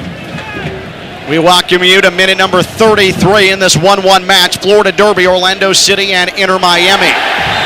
Maxi Falcone with a sliding tackle and a yellow shown to him. 30 yards away from goal. And that was Mariel on the receiving end of it. The all-world forward for Orlando City. And as we look at the replay, that is a deserved yellow for Maxi Falcone, who got nothing but right ankle of Mariel on a well-played ball near the penalty arc. So a dangerous free kick opportunity for Orlando City as we enter the 34th minute in a 1-1 match. Oscar Ustari camps out on his near left post. And this looks like Martin Ojeda who's standing over it, and it is for Orlando City. I believe Mariel is there as well. Inter Miami trying to set up a wall, I should say, outside the box. And Ojeda will, with his left foot, strike a free kick. This is 30 yards away, about even with the near left post, left attacking third. Orlando City sets up a whole lot of bodies right side of the box. This is lobbed in to the right area of the box, and a header is saved by Ustari, diving to his left and swiped it away from the far post and out of play across the end line. Oscar Ustari fully extended. And that was a well-paced header by Rodrigo Schlegel. Ustari equal to the task, but it's a corner, far side to near side for Orlando City. In-swinger coming from Ojeda. In this 1-1 match, Inter Miami's been on the back foot for most of this opening half. We are into the 35th minute. Here's the delivery, near post, and it went against the near side netting, out of play. And Maxi Falcone absolutely blasted with an elbow. The Inter Miami players are reacting as if there should be a look at VAR for a potential red card. Rodrigo de Paul is adamant that Falcone took a cheap shot. We're looking at the replay now. Falcone got up, and Maxi Falcone, I wish I could tell you that there was something to this request from the Inter Miami players to look at something malicious by Breckel of Orlando City, but Maxi Falcone simply took a shoulder brush to his cheek and went down in a heap. Maxi Falcone is not going to get the benefit of the doubt. He is still down. He is still favoring his face. The referee is consulting with VAR as we speak, unless I'm missing something. Well, I tell you what, there was a bit more force to that right shoulder from Brecelo than I initially thought. I don't think, though, this is going to be enough to look at any sort of subsequent punishment with VAR. Falcone is up. Javier Mascherano is heated on the Inter Miami touchline. And then Falcone is escorted to the ground by Brecelo again. These two have to be separated. They're going to replay the corner. Brecelo and Falcone just fully bear-hugging one another. Falcone went to ground. So after all of this, Orlando City was awarded another corner, far side to near side.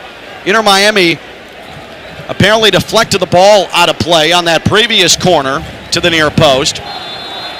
Brecalo and Falcone have been separated from one another, and now here comes, in the 37th minute in this 1-1 match, a far side to near side corner. This is delivered right in the middle of the 6-yard box. Suarez heads it away, and then Inter Miami wins the ball with Jordi Alba on the counter. Alba, far side to near side. DePaul's on it into the right attacking half along the near touchline. DePaul nearly got around a defender. It's handled by Araujo across the near touchline, and there's a card. Araujo with a handball, and he is in the book.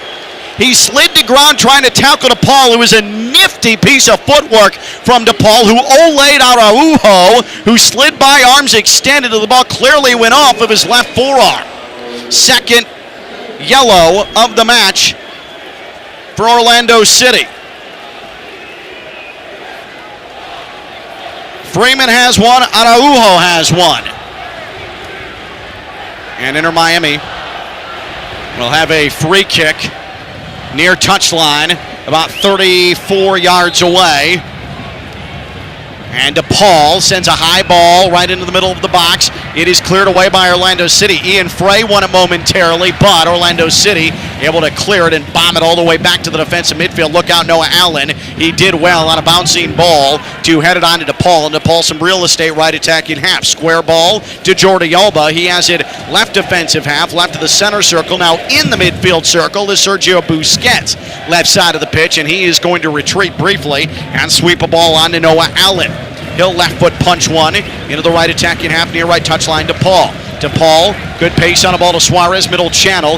Nifty little flick to Allende. Allende had Frey making a run on the right wing, but Allende tried to deliver it to him with a head, and it was a bit off the mark. Inter Miami, good tackle 30 yards out, and now there's something developing potentially. And then a really, really dangerous tackle right in the box as Ian Frey was absolutely wiped out by Janssen, and there's another card shown to Orlando City. Ian Frey, his lower limbs went flailing as he was chopped down to the ground. And man, that's another dangerous Orlando City tackle. Alex Freeman had one, and now Robin Janssen, extremely reckless. And Inter Miami is going to be able to fire in a free kick from right of the box as we get into the 40th minute. 1-1 Inter Miami and Orlando City. Boy, this is quite the emotional opening half from Orlando City. Inter Miami's had to weather some storms. Rodrigo DePaul's going to handle the free kick. This is about even near side with the top of the 6-yard box. DePaul sends the left side of the area, and Orlando City got a head on it, but on the volley! Oh! Telesco Segovia, I believe, put it off the left post from just outside the upper left of the box. It stayed in play. It's cleared by Orlando City, and Inter Miami is going to stay on the ball. It rolls all the way back to the goalkeeper, Oscar Ustari. I'll have to see the replay again, but I believe that went off the left post. That or Galasay really got a strong right arm on it, but Segovia nearly planted one from just outside the box off of a partial clearance, which was exactly how Yannick Bright scored his goal in the 5th minute. 1-1 Inter Miami and Orlando City. 41st minute. Inter Miami back to work, right attacking third. Yannick Bright, strong turn, holds off the defender, gives it up middle channel, 40 yards out. Rodrigo DePaul, too heavy on the touch was DePaul. He's had some issues in this opening half, and here comes Ojeda for Orlando City. From the defensive midfield to the left attacking third. Angulo gets on the end of a ball rolled through. Left side of the box, Maxi Falcone picked his pocket, and he's able to slide a ball onto DePaul. That's well done by Maxi Falcone, who's been involved with a lot tonight, both good and bad, along the Inter Miami back line. 1-1, past 41 and a half minutes gone. Orlando City leads all of Major League Soccer with 13 leads at halftime. Inter Miami's trying to avoid being on the wrong end of that. We're probably going to have a decent amount of extra time, I would imagine, here at the end of the first half. Noah Allen trying to pick out his options in the left defensive half for pink-clad Inter Miami, and gives it to his fellow center back, Maxi Falcone, on the near side. Now to the right of the midfield circle, it's Yannick Bright, rolls the ball into the right attacking half, and an attempted play through by Busquets from the midfield. Wanted Jordi Alba making a run up the left wing. It didn't get through though, and Gala save for Orlando City. Good ball from in front of his own goal to Freeman of Orlando City, and here comes the home side. Angulo, what a pest he is on the left wing. He has it near the left attacking third, near touchline per usual, and he'll send it into the inside left channel for Araujo. Now to the middle, Atuesta 30 yards away. He hooks the ball to the far right touchline. Freeman back to Atuesta. Patient ball here for Orlando City. Left attacking half. We welcome you to the 43rd minute. We've just crossed that threshold. 1-1 Inter Miami, Orlando City. Orlando City has the all-time series advantage. 6 victories, 4 defeats, 4 draws. Atuesta in the middle channel. He's about 35 yards out, makes a turn away from Segovia. Wanted to play through. Yannick Bright got a right foot on it, and now Inter Miami trying to push forward. Suarez frees up Segovia for a moment. Right attacking half, far side. Orlando City able to recover defensively. Here's Suarez to the left of the midfield circle, into the midfield circle for Busquets. Now to Paul. Toe pokes it, right foot Busquets, and he'll play to the left wing. Suarez chops one back to Busquets, and now left of the center circle, Allen to the far left touchline, Jordi Alba. Inter Miami still about 35 yards from goal. Busquets, left wing on a good ball from Alba. Wanted to play it onto Suarez, who was charging to the left side of the box, but it swept away easily by Schlegel of Orlando City. But a steal, Jordi Alba, left wing, now Segovia, played it back to Alba, on to Suarez, upper left of the box, wanted one more ball to Alba, who's coming up the far post, and it never got through. And then Inter Miami commits a foul, and a card is shown to Noah Allen. In Inter Miami's right attacking half, Allen was trying to recover defensively as Orlando City was looking to move up the pitch, and Allen has shown Inter Miami's second card of this first half. So 5 total yellows in this match. Orlando City, 3 cards in the first 45. They didn't have any shown in their 3-0 win May 18th in Fort Lauderdale against Inter Miami. Inter Miami wins the ball in its defensive midfield. Busquets now to Segovia in the midfield circle. Sends it to the right wing. Rodrigo to Paul. DePaul making his MLS debut after 3 straight starts in the Leagues Cup. We are past the full 45. And Inter Miami has to the left wing. Suarez charging forward. Suarez, a bit of a heavy touch, but it rolls left to the box. Alba delivers a cross. It's cleared to Paul on the end of it. He tried to feed it forward, went off an Orlando City leg. There should be a corner near right end line. And the referee is going to say it went off at a Paul. So it's a goal kick for Orlando City.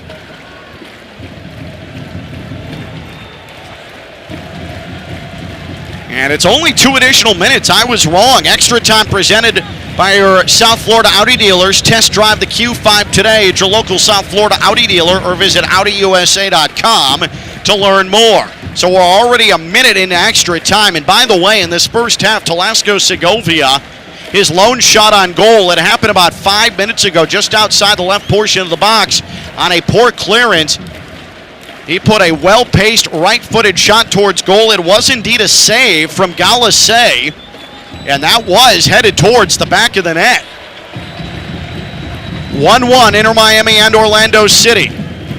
46-20 in this first half. So about 30 seconds plus left to go in the opening half here from Central Florida. Orlando City left attacking third. Well done by Inter Miami to win it back. No, a foul is called against Maxi Falcone as he got tied up with Mariel. And DePaul and Busquets are joined with the referee, Armando Villarreal. This has been a chippy first half. By the way, the captain's armband is on Sergio Busquets tonight like it was in the Leagues Cup finale against Pumas.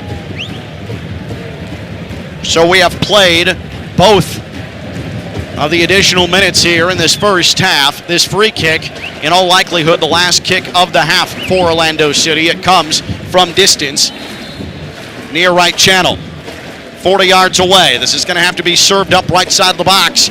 Mariel sends it high in the air. It is headed up by Orlando City and handled by Allende of Inter Miami off his chest right side of the area. And there is the final whistle of the first half. Orlando City and Luis Mariel with a goal 90 seconds in on a golden assist from Martin Ojeda.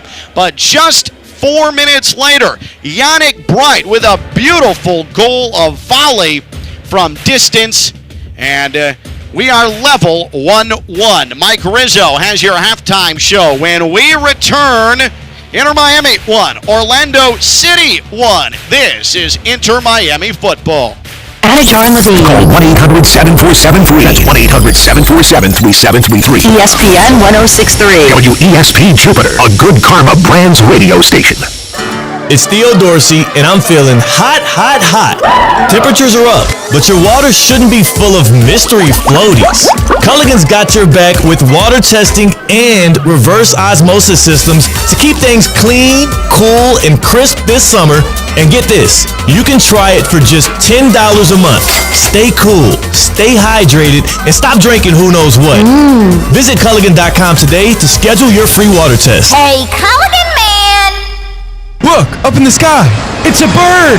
It's a plane. It's DQ Grill and Chill's new Superman Cake Batter Cookie Dough Blizzard! This limited time treat combines DQ's signature soft serve, dyed blue of course, along with sugar cookie dough, cake batter flavor, and sprinkles. The Superman Cake Batter Cookie Dough Blizzard is available for a limited time only at DQ Grill and Chill with 2 locations, 4828 Lake Worth Road and US 1, just south of Northlake.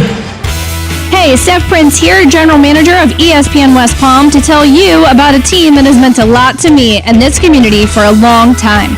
Bob and the team at Bradley Heating and Air Conditioning have been helping me stay cool for years, whether at home or in the office. And living in South Florida with 3 kids, I don't know what I'd do without them. Family owned and operated, serving Royal Palm Beach and beyond since 1980.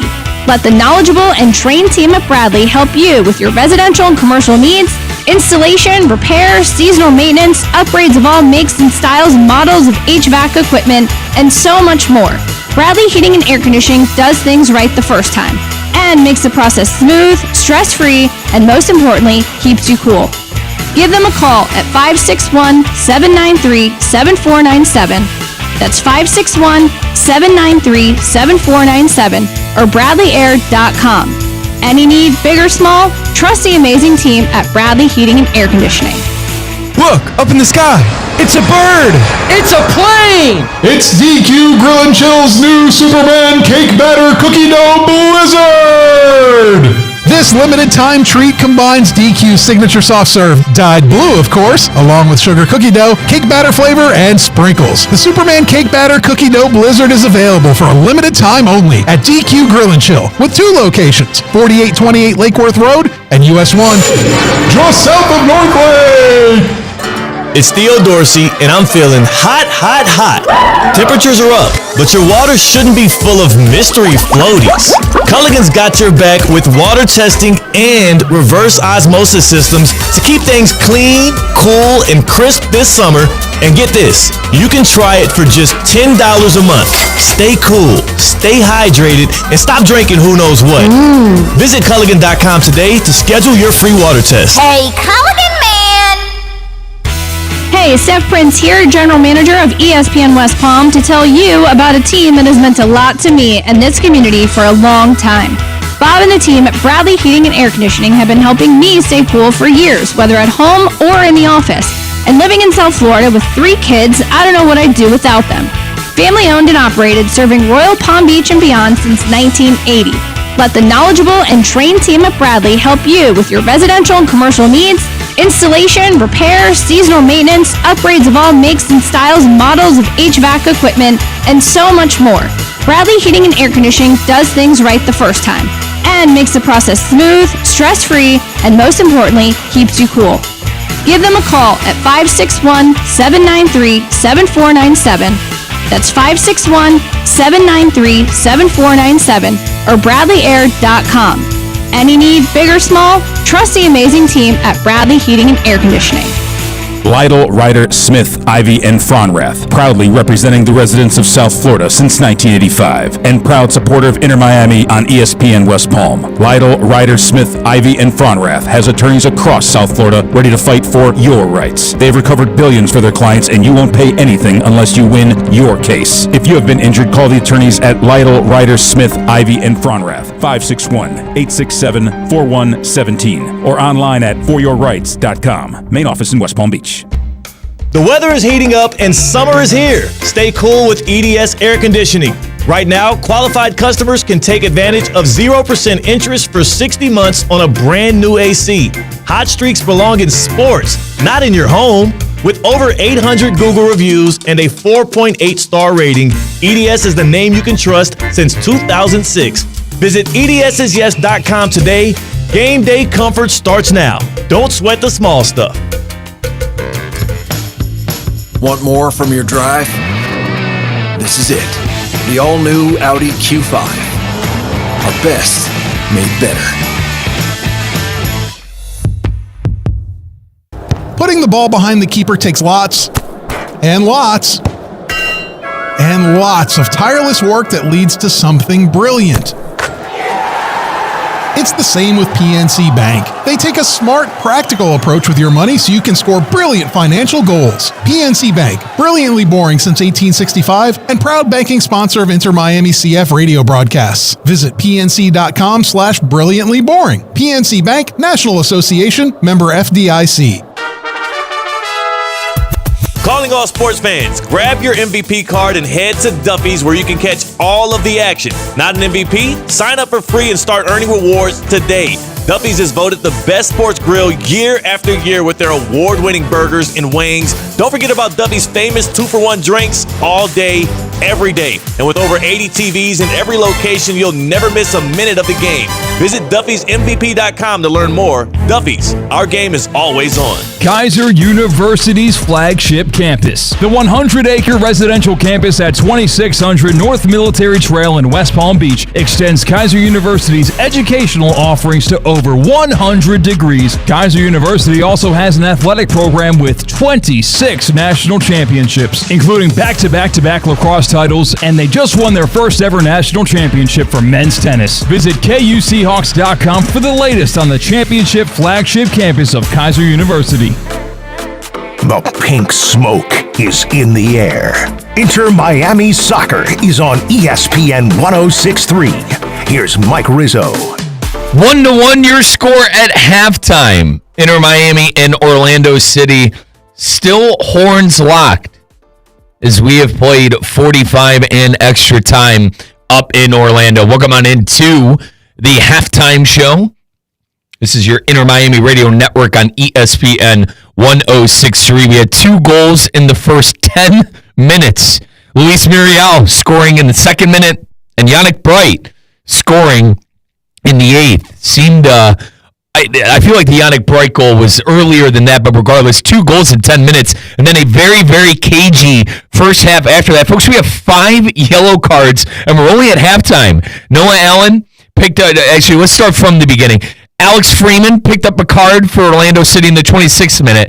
Maxi Falcone got a card for our Herons in the 34th. Cesar Araujo, Robin Janssen, and then Noah Allen. 5 yellow cards in the first half. Very, very chippy game. I personally think the referee needs to get control before things kind of get ugly. But certainly Inter Miami listen, plenty of chances. Plenty of chances for Inter Miami in that first half. I think they did take advantage, obviously, of the great one by Yannick Bright. That was arguably one of the goals of the season for Inter Miami. It's definitely the goal of Yannick Bright's career. I think we could all agree there. You know, Yannick Bright, not necessarily a goal scorer, more of a box-to-box midfielder. But Yannick Bright with an absolute cracker of a goal in that 8th minute. But let's get started on the highlights here. You got Luis Muriel opening up the scoring and what the scorekeeper's calling the second minute. Let's take on a listen to the first goal of the game. Right up the middle. Here's Orlando City with a goal. 90 seconds in, a playthrough. Mario collected in the penalty arc, and he bullied two defenders and finishes with a right foot. A nightmare start for Inter Miami. Luis Mariel. Able to take advantage of that. Luis Mariel opens up the scoring 1-0 in the second minute, but then Yannick Bright, 6 minutes later, has a great goal. This was kind of a rebound-esque kind of goal. Yannick Bright's big foot ended up on the end of it, and he blasted it into net. Let's take a listen to the great Ken Levica. Govia scooped the ball with the right foot, and then a goal from the penalty arc out of volley. Oh, Yannick Bright with an absolute banger. It's the goal of his career, and we're level 1-1. 4.5 minutes in. Yannick Bright, prime time. Oh my goodness, a missile out of nowhere from Yannick Bright. What a response from Inter Miami, and this start is electric. It certainly seemed like it was going to be a track meet in that first half, but defense ended up coming up strong a few times for Inter Miami and for Orlando City. Orlando City went off woodwork a few times, and then Inter Miami had a couple of chances as well, but 1-1 at halftime. 51% possession for Orlando City comparatively to Inter Miami's 49. 1.2 expected goals for Orlando City, only 0.1 for our Herons. 9 shots for Orlando City. 4 big chances for Orlando City, 3 shots for the Herons, no big chances for the Herons. So stat sheet kind of says Orlando City has the upper hand, but it's 1-1 at halftime and a great goal by Yannick Bright. Let's get you back pitch side to Ken Levica and the OG, Oscar Gonzalez, for the second half. Now up in Miami, 1-1. Inter Miami and Orlando City at the half. Let's get you into the second half. Lytle, Ryder, Smith, Ivy, and Fronrath, proudly representing the residents of South Florida since 1985, and proud supporter of Inter Miami on ESPN West Palm. Lytle, Ryder, Smith, Ivy, and Fronrath has attorneys across South Florida ready to fight for your rights. They've recovered billions for their clients, and you won't pay anything unless you win your case. If you have been injured, call the attorneys at Lytle, Ryder, Smith, Ivy, and Fronrath, 561-867-4117, or online at foryourrights.com. Main office in West Palm Beach. It's Theo Dorsey, and I'm feeling hot, hot, hot. Temperatures are up, but your water shouldn't be full of mystery floaties. Culligan's got your back with water testing and reverse osmosis systems to keep things clean, cool, and crisp this summer. And get this, you can try it for just $10 a month. Stay cool, stay hydrated, and stop drinking who knows what. Visit Culligan.com today to schedule your free water test. Hey, Culligan man! PNC Bank salutes you, Soccer on the Radio listener. While others will just read about the match, you're laser focused on every detail. At PNC Bank, we get it. We're all in on helping you make smart money moves and score your financial goals. See how at pnc.com/brilliantlyboring. PNC Bank, proud banking sponsor of Inter Miami CF radio broadcasts and Brilliantly Boring since 1865. PNC Bank, National Association, member FDIC. Want more from your drive? This is it. The all-new Audi Killer.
It's Inter Miami Soccer on ESPN 106.3. Let's get back to the pitch. Here's Ken Levica. We return to Central Florida, the Florida Derby, Inter Miami and Orlando City. It is Inter Miami 1. It is Orlando City 1. I am Ken LaVicka, the OG Oscar Gonzalez on-site engineer with me, and what a spirited, sometimes reckless, and at times explosive, fireworks-laden opening 45 minutes from Orlando. Inter Miami fell behind 90 seconds in. Luis Muriel scoring for the fourth time in 2 matches. He had a first-half hat trick against Necaxa to close out Leagues Cup play and plant Orlando City in the Leagues Cup quarterfinals. He followed that up with, on a beautifully fed ball from his fellow Orlando City forward Martino Ojeda, Mariello right-footed deposit past Inter Miami's Oscar Ustari, starting in goal for the first time in 5 matches back from injury. But just 4 minutes later, after a not full clearance, a partial clearance from Orlando City, was Yannick Bright coming from the back in the midfield and blasting a right-footed first-timer past Pedro Galese. And that is our scoring at this juncture. Both teams had multiple opportunities. Orlando City had the better of the opening half, and Inter Miami will have possession to start the second half. We're back underway here on the Inter Miami Radio Network, and immediately Inter Miami gives the ball away in the midfield, but able to claim it right back, and Inter Miami goes to work. Here is Jordi Alba into the left attacking half. Inter Miami right to left in the attack here in the second half. Inter Miami, their 3-0 loss to Orlando City May 18th was the 12th of 12 straight unbeaten for Orlando City, a club record. And here is a steal for Orlando City. Into the right attacking third they come. Here's Ojeda with a nifty mover on Maxi Falcone, but Sergio Busquets in support, able to get into the box and take the ball away. But Inter Miami gives it away, courtesy of Ian Frey. Right attacking third once again, this time in the right channel. It is Alex Freeman of Orlando City. Fought off Segovia. Now Atuesta. He had a cross attempt from just outside the upper right, blocked away, but a bad giveaway, and it leads to a left-footed blast from just outside the penalty area from Pasha Leach, but it hit Maxi Falcone right in the chest, and that shot never got through, but an inauspicious start here, just over a minute in for Inter Miami, who have never found a ton of fluidity in this match, for the exception of about a 6 or 7 minute stretch past the half-hour mark. All right, 46:30 on this second half clock. No second half substitutions for either side. Inter Miami 1, Orlando City 1. Inter Miami second in MLS in points per match away from home, trying to continue that trend here tonight. Here's a steal from Inter Miami. Ian Frey speeds into the far side left attacking half. Ian Frey, when he gets moving, he is like a gazelle. So smooth with those long strides. Good square ball to the near side. Jordi Alba comes up the outside left channel, gives it to the left wing, Segovia. He's about 30 yards from goal, sends a right wing, and Rodrigo de Paul decided to give it a go with a right foot from distance. It sails over the crossbar. Well-paced shot from Rodrigo de Paul. A bit ambitious, but he gives a thumbs up to Talasco Segovia and said, that is the right idea, youngster. So Inter Miami shows its first threat of the second half. 47-38, 47-39, Inter Miami and Orlando City. Inter Miami into tonight, 1 point better than Orlando City in the MLS Eastern Conference table. 5th place, Inter Miami. If Inter Miami can win, get all 3 points, they will move into the top 4 in the Eastern Conference. On the right side of home field advantage in a postseason that is still a long ways off. A lot of stories to be told. Inter Miami has it in the left attacking half. Middle channel, Noah Allen from his center back spot into the attack. Now left wing, Jordi Alba. He's going to push a ball left of the box. Talasco Segovia playing the 10 tonight for Inter Miami. Segovia able to fight off 2 defenders, gave it off Yannick Bright. He flicks a ball on Alba left of the box. He wanted to deliver a cross, and it was deflected out of play by Orlando City. Near left corner throw-in for Inter Miami. Schlegel making the defensive play for Orlando City. On the throw-in, Yannick Bright Along the near left touchline, Alba left of the box. Look at Yannick Bright making a turn on defenders. He got knocked to the ground. The referee says play on. Look out now. Here's a counter attempt for Orlando City. Ian Frey in a foot race with Angulo, who got there left of the box. Angulo, he had it right foot toe poked away by Frey as Angulo is headed towards Oscar Ustari's goal in the right attacking third. Frey concedes a corner, but that was an exceptional recovery from Ian Frey. He was outran by Ivan Angulo, but Frey able to eventually overtake Angulo. It's going to be a far side and near side corner for Orlando City. Inter Miami, who had more corners than Orlando City in May, does not have a single corner tonight. This is already the 5th for Orlando City, and we have played just over 4 minutes in the second half. Ojeda, an outswinger far side and near side. It's a short corner rolled into the left portion of the box. Jordi Alba couldn't make a takeaway, and the loose ball is blasted into the back of the net by Mariel. He has his second goal. Alba couldn't clear, and he laid it off to Mariel left of the 6-yard box, and Mariel planted it past Ustari. Alba unsure defensively, and Inter Miami pays. 2-1 Orlando City, 5 minutes into the second half. And once again, Inter Miami falls victim to an Orlando City top of this 4-4-2 that is just more aggressive. Mariel simply took it off the foot of Jordi Alba. That's the second time that Mariel has absolutely bullied Inter Miami defenders tonight and out to a goal. And that sends this Orlando City crowd into hysterics again. It's just got to be better. Not tough enough if you're Inter Miami. 2-1 Orlando City in the 50th minute. So now Inter Miami playing from behind once again. Without Lionel Messi and his right leg injury. And Inter Miami is going to have to dig deep.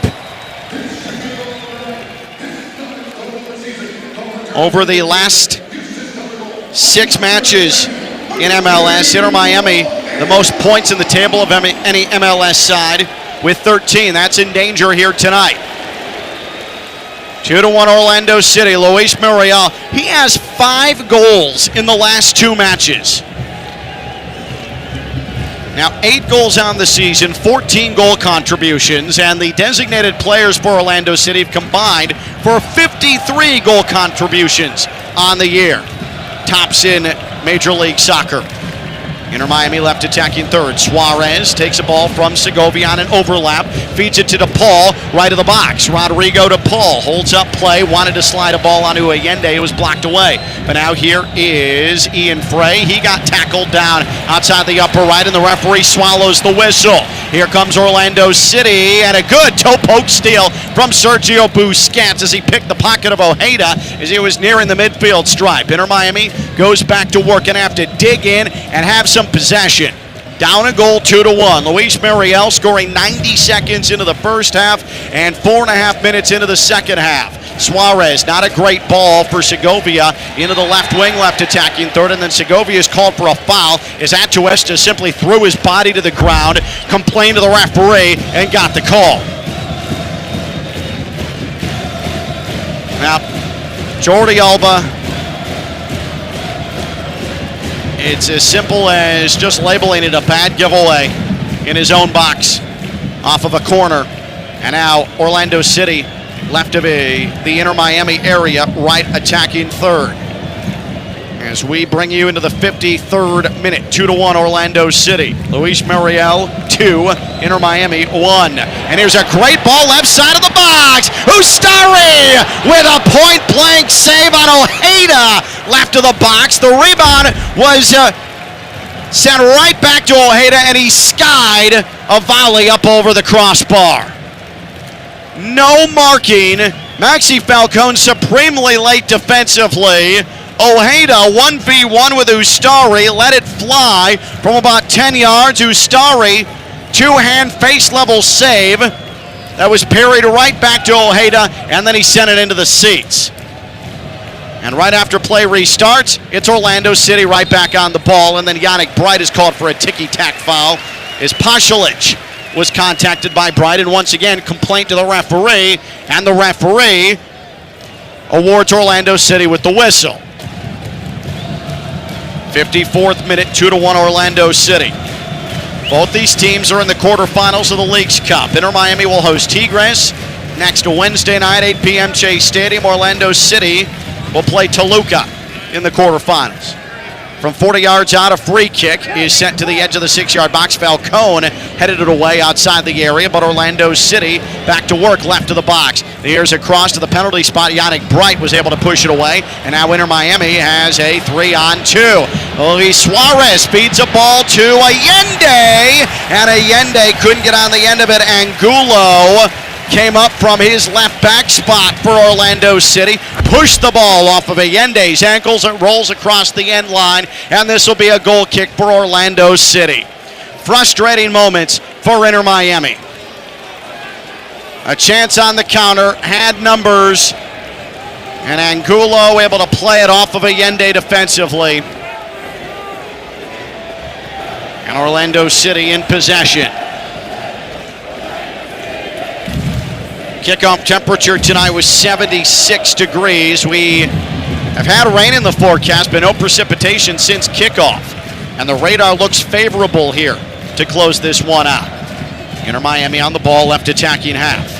Yannick Bright sends it to the outside, far touchline, Tadeo Allende. Allende just outside the area, an overlapping run. Ian Frey is dispossessed across the far right end line. And it'll be a corner, the first Inter Miami corner of the night, presented by Lytle, Ryder, Smith, Ivy, and Fronrath. Represented injured people and their families for more than 35 years. Visit foryourrights.com. A rare Inter Miami set piece. And a far side to near side corner is coming. It'll be Rodrigo to Paul to handle it for Inter Miami. Head to toe in pink, black lettering, numbering, and trim. DePaul whips in a ball to the right side of the 6-yard box. That's cleared away by Orlando City on to Ian Frey. Now far right touchline, DePaul with a cross, and it looked like it went off of the hand of Brecalo. It's across the end line. And it was a handball, so this will be a free kick. It's not going to be a corner for Inter Miami. It'll be a free kick from right of the box. And let's see how far out. About 5 yards outside the right portion of the area, left attacking third Inter Miami. Rodrigo to Paul. Is he going to send something with pace into traffic and hope for a good carom? 56th minute, 2-1 Orlando City. Over Inter Miami. DePaul gets the whistle, sends it to the edge of the 6-yard box, cleared away by Orlando City. Then Jordi Alba fronted an attempt from distance. He chopped it, but Orlando City defense was able to send it away from goal, and Orlando City clears into the Inter Miami right defensive half. It rolls across the end line. A throw in for Inter Miami. Oscar Ustari gets the ball back into the midfield for Inter Miami, but Orlando City wins it back. And look out, here's Ojeda making a run to the right of the area. He's on the ball, 1v1 against Busquets. Left foot, it got through Ustari. He did not close off the near post, and Ojeda has a goal. And Orlando City's in control. 3-1, 57th minute, and that's a howler from Oscar Ustari.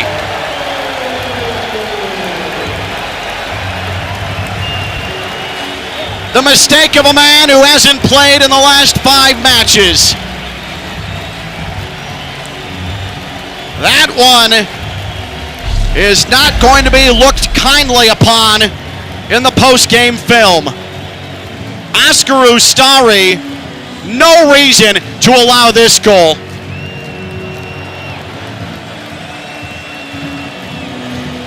Martin Ojeda, his 14th goal of the season. And it's 3-1 Orlando City. And honestly, Oscar Ustari, I'm not sure if this was actually destined for the net. It looked like it was headed towards the post, and Ustari got his hand on it, and I think directed it into the direction of the goal. So it's 3-1 Orlando City.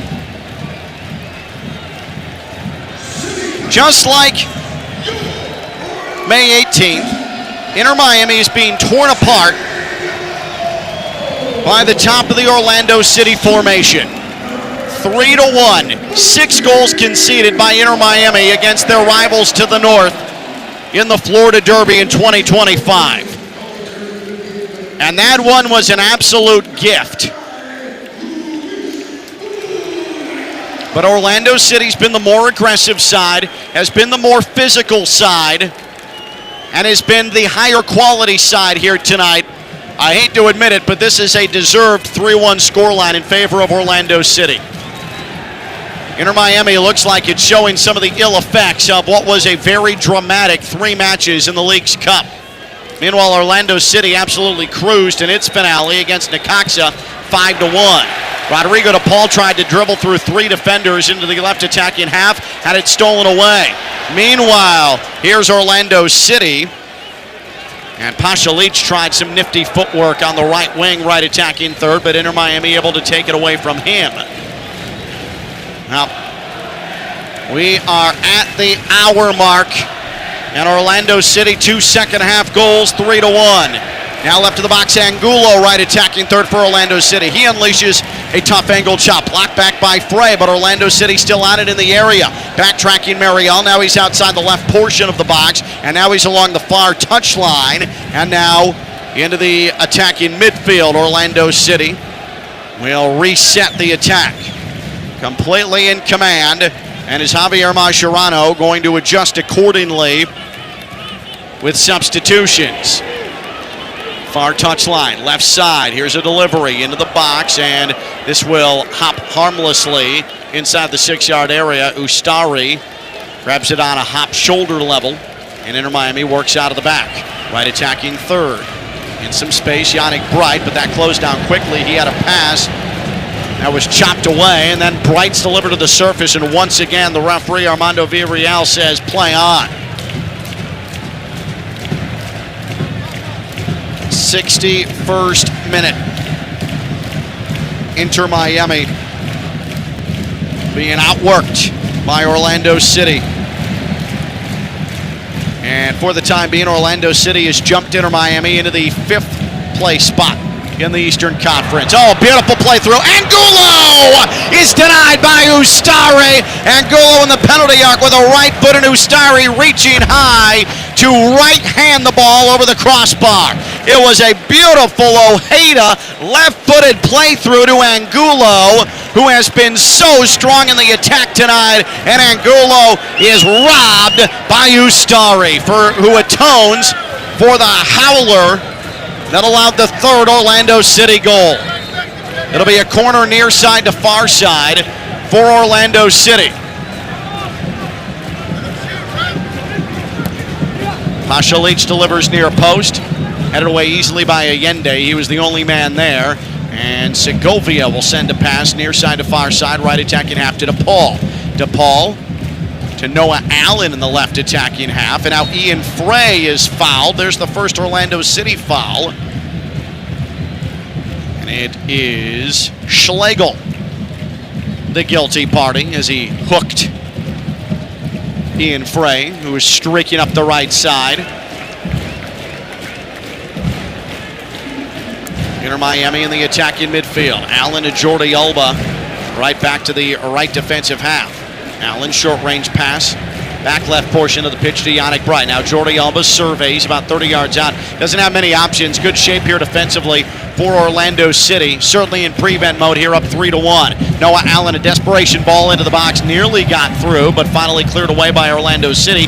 Good hustle by Yannick Bright to win it back, attacking midfield for Inter Miami in front of the midfield circle. Now Telesco Segovia, play through Allende, and his shot blocked with a left foot just outside the 6-yard box. Goes across the end line left side, and a goal kick is called to Orlando City. Did that go off of Allende again? Sure did. It sure did. Janssen sliding to block that shot, and then it goes off of Allende's knee. And Inter Miami is going to have to make substitutions. Maxi Falcone is departing. So Falcone comes off. And Gonzalo Lujan is coming on for Inter Miami.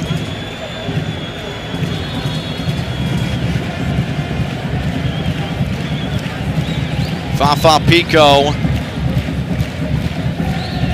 trying to see who he took off. It might be Allende. Let me double check here. I didn't quite see the touch board. And it's Segovia who's off. So 3-1 Orlando City. Fafa Pico has replaced Talasco Segovia. Meanwhile, Gonzalo Lujan takes Maxi Falcone off, and Inter Miami has it left attacking third, left of the box, Fafa Pico. 3-1 Orlando City. Pico lays it off Jordi Alba. Outside the upper left of the box to the penalty arc. Rodrigo de Paul had a shot blocked away, and he was offside. Boy, this is a mess from Inter Miami.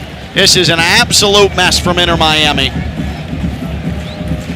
Just can't get anything into a dangerous area, and really no answers. And now down multiple goals. And against an Orlando City side that can be stubborn defensively. 33 goals allowed coming into tonight, and look out, here is Ojeda. Left of the box, right attacking third for Orlando City, finally headed off by Yannick Bride, and he will head away outside the left portion of the box, and a foul against Inter Miami, Yannick Bride. Araujo was sent to the ground. Orlando City is trying to do what they did first time around, to just beat Inter Miami over the top. They've come close a couple of times tonight, but their goals have not come off of those types of plays. Defensive mistakes abound for Inter Miami. On the first goal, it was Mariel splitting Noah Allen and Maxi Falcone, just bodying them off the ball, steamrolling through them for a goal on a good feed from Ojeda. The second Orlando City goal was a poor giveaway from Jordi Alba in his own box, having the ball taken off his feet by Mariel for a Tef Angle goal. And then Oscar Ustari with a howler, allowing the ball to get through him on the near post. A free kick for Orlando City from 35 yards out. It was Tadeo Allende who was able to clear the ball away. It fell to an Orlando City player, and he had his shot blocked. Inter Miami on the counter. Suarez, he's going to try, and off his line, the keeper, Galassi! And Galassi had to poke it over his crossbar. From the midfield, Suarez floated a ball. Schlegel's injured. He has ripped the socks left portion of his knee. He is down in pain.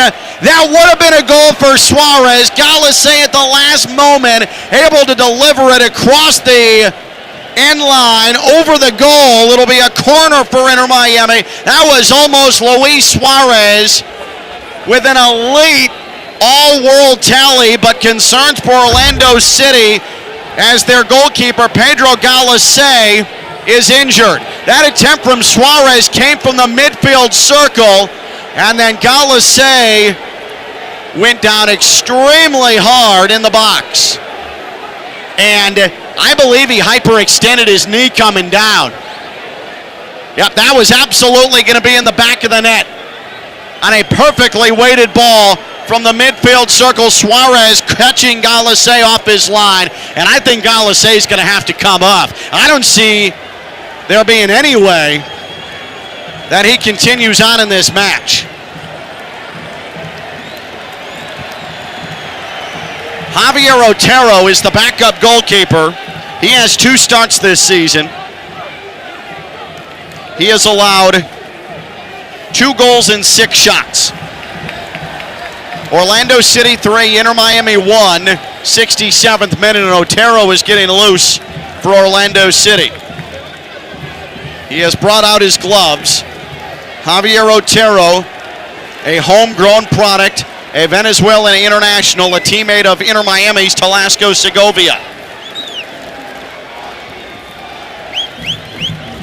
Boy, Suarez, any lesser goalkeeper, and that is one of the majestic goals of Luis Suarez's career. Schlegel at the last moment with a right hand with the ball heading underneath the crossbar, pushed it up over the woodwork over the post, but Schlegel has paid the price. The Peruvian captain is injured.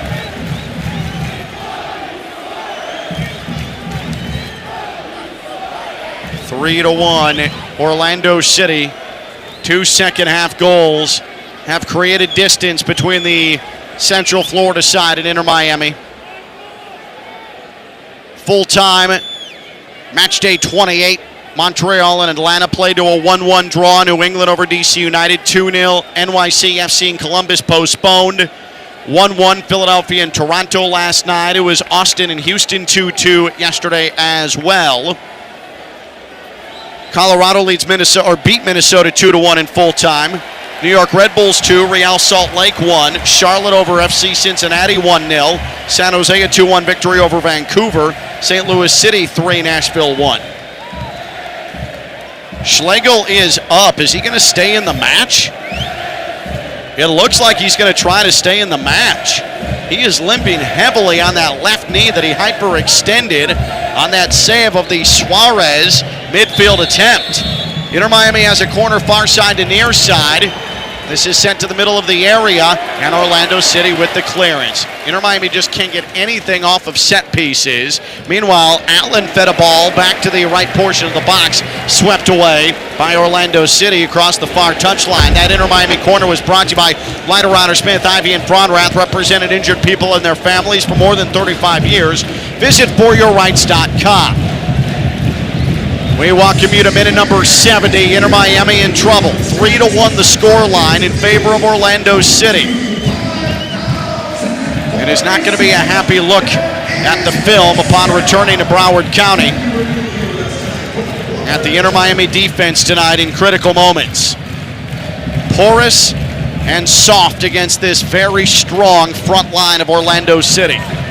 Inter Miami left attacking third. Noah Allen pulls the ball onto Yannick Bright, back to Allen. Close quarters passing, 30 yards away, Allen. Now Alba along the near left touchline to Pico, who had a ball get through his legs. He's trying to fight for it along the end line, and he is perfectly boxed out by Alex Freeman. It rolls across the end line for an Orlando City goal kick. Frustration starting to boil over as Jordi Alba is in the face of the referee, Armando Villarreal.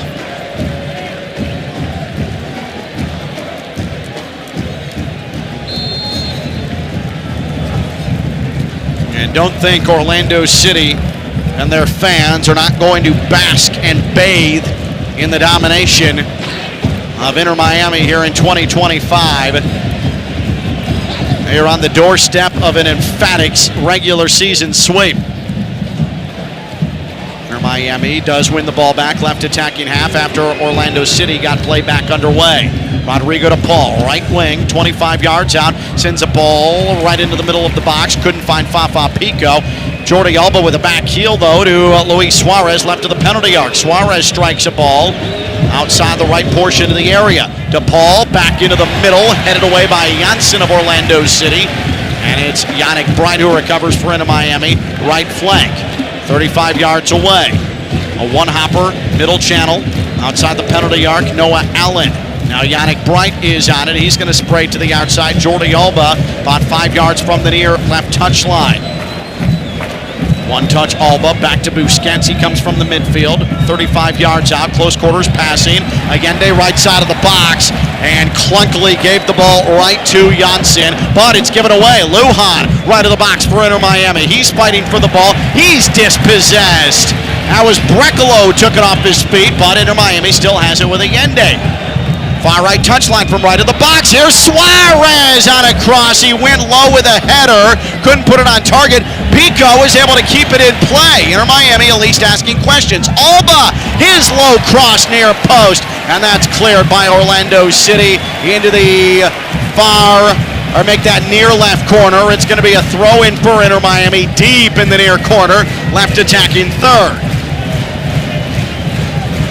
Off the throw in. Alba. Chips the ball to Bright. Bright has it escorted out of play. Near left touchline once again by Pasalic. Jordi Alba's going to throw it in for Inter Miami.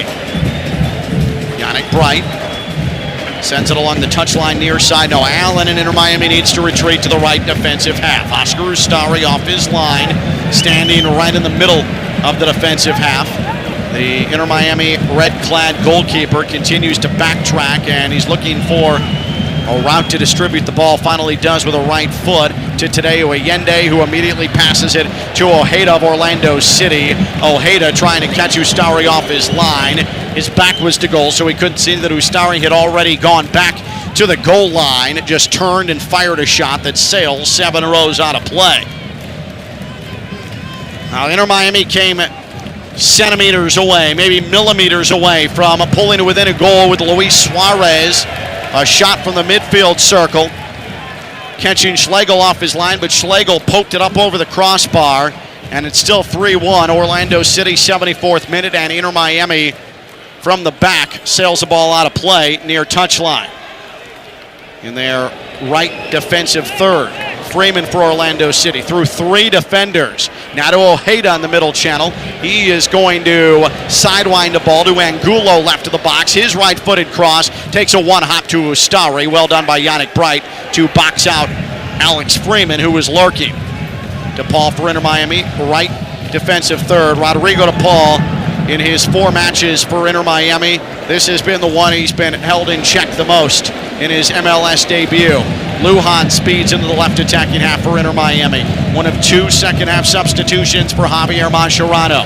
3-1 Orlando City, minute number 75. DePaul could not thread the needle on a pass inside the right portion of the area for Frey, but Fafa Pico wins it back for Inter Miami, the other substitute in this Inter Miami second half.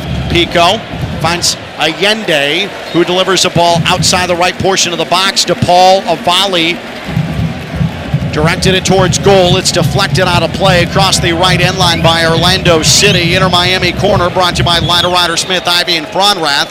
Represented injured people and their families more than 35 years. Visit foryourrights.com.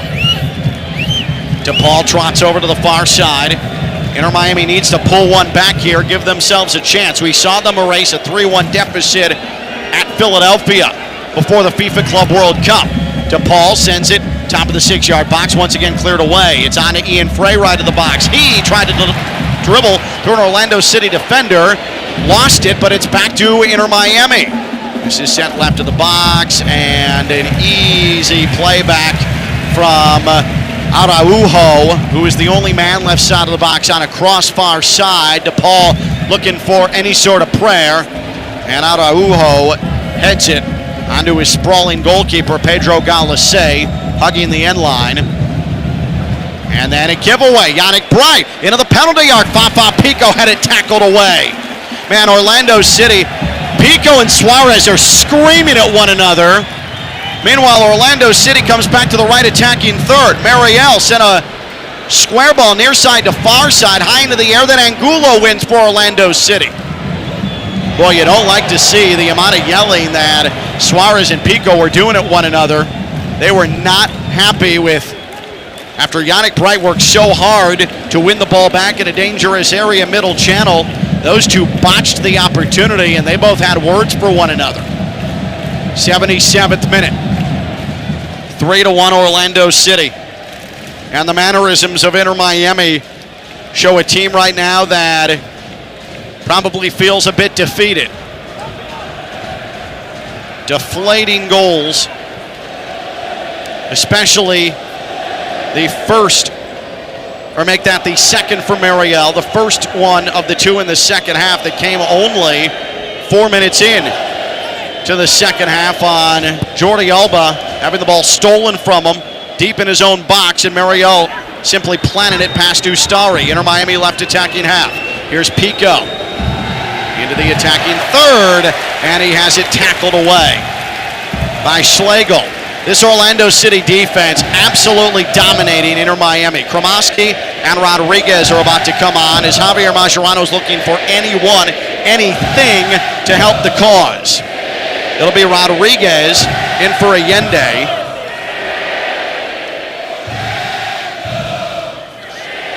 Allende, an ineffective night for Inter Miami. And Kromoski,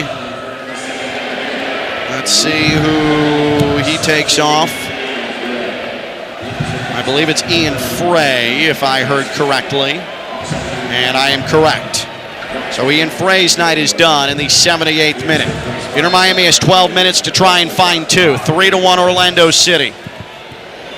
4 substitutions, second half for Inter Miami. Orlando City hasn't made one yet, so they're going to have 5 to burn clock here in the remaining 11 minutes. Oscar Pareja handling this very intelligently. The outstanding Orlando City manager. Orlando City's called for a foul on the midfield stripe as Brecalo too physical with Fafa Pico. Inter Miami left attacking half. Noah Allen's emergency here for Inter Miami. To the near left touchline, Jordi Alba into the left attacking third, Baltasar Rodriguez. Middle channel, Yannick Bright. Now here is Rodrigo to Paul with a long shot outside the penalty arc. And he had good pace on it, but he directed it right into the stands. Second time he has been real high on a shot from distance here tonight. He had room to line it up, but he mishit it. He is muttering to himself. He is unhappy. And we welcome you to the 80th minute. Time running out on Inter Miami. And Galassi, the Orlando City goalkeeper, taking his time. Continuing to shake out that ailing left leg that he injured, making a spectacular save on an even more spectacular Luis Suarez attempt from the midfield. Caught Galassi off his line, but Galassi at the last moment, nick of time, popped it over the crossbar. Orlando City in its left defensive third after the Galassi goal kick. They glide into the right attacking half. Angulo, far touchline, in the attacking midfield, and it's played back to the defensive half. Left of the midfield circle, Atuesta. Now Angulo. He has been so pesky tonight. Atuesta lurches up the middle channel about 30 yards away. Orlando City, no particular hurry, just playing keep away now with 9 minutes remaining in this match. 3-1 Orlando City. We will indeed have a good chunk of extra time, but unless Inter Miami is able to pull one back, probably not going to matter. Atuesta able to win a ball right attacking third, near right touchline. Well done by him. Ana Mariel outside the penalty arc. Atuesta, beautiful play through and off the post. Right side, Pasalic had Ustari 1v1 and he put it off the woodwork. Oh my goodness. What an absolute masterful pass by Atuesta. Pasalic, though, was offside. It wouldn't have counted anyways. Noah Allen played him offside at the last moment. Here's the first substitution coming for Orlando City. Ramiro Enriquez says, Luis Muriel, come get your standing ovation. His brace tonight, 5 goals in the last 2 matches, all competitions, earning him a very raucous reception as he heads to the bench from the home fans. Muriel scoring 90 seconds in, and then again 4 minutes into the second half. Inter Miami trying to push into the box. Left attacking third, Galassi able to punch it away in the upper left of the box. Rodriguez for Inter Miami, left of the area. He falls down with the ball after he ran into Alex Freeman, and now Orlando City on the run. Noah Allen able to find a way to win the ball away from a very fresh-legged Ramiro Enrique, who has just entered. Inter Miami on some good 1-2 action in the defensive half. Rodrigo to Paul, coming right up the middle in the left attacking half. To the right side of the box, left attacking third. Rodriguez to Paul, overshot a pass to Suarez, and cleared away by Orlando City onto Enrique. Enrique to Pasalic, and Freeman out of the left defensive third, fouled from behind by Yannick Bright.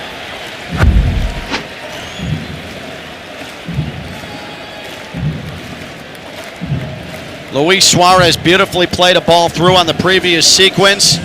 Fafa Pico and Baltasar Rodriguez ran into one another, not communicating who should gather that ball. If one of them takes command, they're probably in on Schlegel. But that's the type of night it's been for Inter Miami. Yannick Bright's going to substitute out for Inter Miami. We have wholesale substitutions. I'm going to try and keep you caught up here. Federico Redondo substitutes in for Yannick Bright. Orlando City with a substitution as well. It is Kyle Smith who started against Inter Miami back on May 18th. He gives way, or he takes out Edward Atuesta. Inter Miami left attacking half. Suarez to the far right touchline into the left attacking third. Fafa Pico. His pass took a deflection but found DePaul. Now into the middle. Redondo sweeps the ball left to the area. Alba, he'll track it down after mishandling momentarily. Alba sends a pass to the penalty arc. DePaul a bit too heavy on a touch. Wanted to pick out Rodriguez. Good hustle from Noah Allen of Inter Miami to win it back in the midfield. He retrieves in the Inter Miami right defensive third. Orlando City 3, Inter Miami 1. Just across the precipice of the 85th minute. Inter Miami once again lurking in the left attacking third. Redondo 30 yards away, straight on. Wanted to feed Rodriguez, and that pass did not have enough on it. Easily intercepted. Inter Miami just has not been very quality tonight in any sense, other than the Yannick Bright goal early in the first half to draw us level 1-1. Inter Miami able to win a ball back from Orlando City. Orlando City perfectly fine just sitting back because they have really halted any sort of Inter Miami attacking idea here tonight. 4 minutes left in full time, and whatever the referee Armando Villarreal dictates will be additional minutes. In the midfield circle, Redondo sends a pass near side, left attacking third. Alba delivers to the box. Luis Suarez, who could not get a left-footed touch on a perfectly passed ball, and it bounces right to Galassi. A beautiful run from Suarez, but he whiffed with his left foot and then whiffed with his right foot. He was in between steps as the ball arrived. And an Inter Miami opportunity goes for naught once again. It was an excellent idea from Jordi Alba. And Suarez turned Alba and said, "I'm sorry, that's my fault." Foul against Orlando City and Inter Miami's defensive midfield, much to the disagreement of this Orlando City crowd. Not a sellout tonight, but most of the seats filled, and it has been loud. And their side has given them a lot to cheer about. Inter Miami back into the left attacking third, this time far touchline. Busquets wanted to find Redondo, who's making a run into the box. A horizontal run, and it never got through. And then some ole footwork from Ramiro Enrique of Orlando City, twirling and dancing around two defenders who were tracking him from behind. And Orlando City's going to continue to eat time off the clock. 87-20, 87-21, 87-22. This has not been Inter Miami listlessly waving the white flag, but this also has been an Inter Miami side that just has had no idea how to unlock Orlando City's defense here tonight. One of those nights. Freeman swipes at a ball from his defensive half, and he was able to find Pulisic, who was in on Ustari. Everybody's waiting for a flag to go up, and never did. Ustari with a great save, and then Pulisic able to score from right of the box, inside the far left post, and it's 4-1 Orlando City. All the Inter Miami defenders are looking at the touchline, wondering where in the world is the flag. That came out of nothing, and Pulisic makes it 4-1 Orlando City. He scores for a second time in as many matches against Inter Miami this season. What in the world happened there? Freeman was on the defensive side of the midfield stripe and just turned his body and sent a ball skyward to nowhere in particular, and Pasalic was onside, I think. And nobody for Inter Miami was around. Pasalic just charged in on Oscar Ustari, made a point-blank save. Pasalic allowed to get right back on the ball. Noah Allen just sort of lackadaisically standing in front of him, and Pasalic planted it. Inter Miami deserves everything it has gotten tonight from Orlando City. 4-1 Orlando City. Let's take 10 seconds for stations to identify themselves. This is Inter Miami football. Anajar and Levine. Call 1-800-7473. That's 1-800-747-3733. ESPN 1063. WESP Jupiter, a Good Karma Brands radio station. We bring you back to Central Florida, and Inter Miami fans, this one is a wrap. The goal is good. Pasalic substitutes out after his goal to make it 4-1. Inter Miami has been outscored 7-1 by their rivals. That is not going to sit well. Dagor Thoraldson has been brought on for Orlando City as Marco Pasalic will take a rest for the remainder. That goal allowing that's the one that is most atrocious. And then Freeman wins a ball away from Allen. Charging Freeman right side of the box, and he could not score on Ustari. He chunked the ball with his left foot. But man, Noah Allen just got pushed out of the way. Freeman shed him, and all of a sudden he was in on goal. And Ustari standing on his head here late. He is getting absolutely zero help from anybody in front of him defensively. 6 extra minutes doesn't matter for much other than goal differential now, with Inter Miami down 4-1. This is going to go down as the worst loss for Inter Miami since, well, their 3-0 loss at home to Orlando City, and then that drubbing they took at Minnesota United. We are 1 minute into added time. Here's Redondo outside the upper left of the box. He tried to feed Suarez, who was making a vertical run. That didn't get through, wherever you heard that before. And then Orlando City clears, but only as far as the left flank. Rodriguez outside the penalty arc. This is Kromoski. Kromoski almost tripped and fell, but he's able to push a right-footed pass to Rodriguez. Now Jordi Alba on the left wing approaches the box. Scoops the ball just outside the top of the area. That's headed away. And then a giveaway for Inter Miami. This is stolen. And boy, what a run developing here for Orlando City. Kyle Smith, left side of the area, to the middle of the box, and a left-footed shot. Ojeda, and a sprawling Ustari makes the save. Inter Miami's defense is tired, and they have all but given up now. And they are lucky that this isn't 6-1. Still 4-1 Orlando City. 2 minutes in extra time, presented by your local South Florida Audi dealers. Test drive the new Q5 today at your local South Florida Audi dealer. Visit AudiUSA.com to learn more.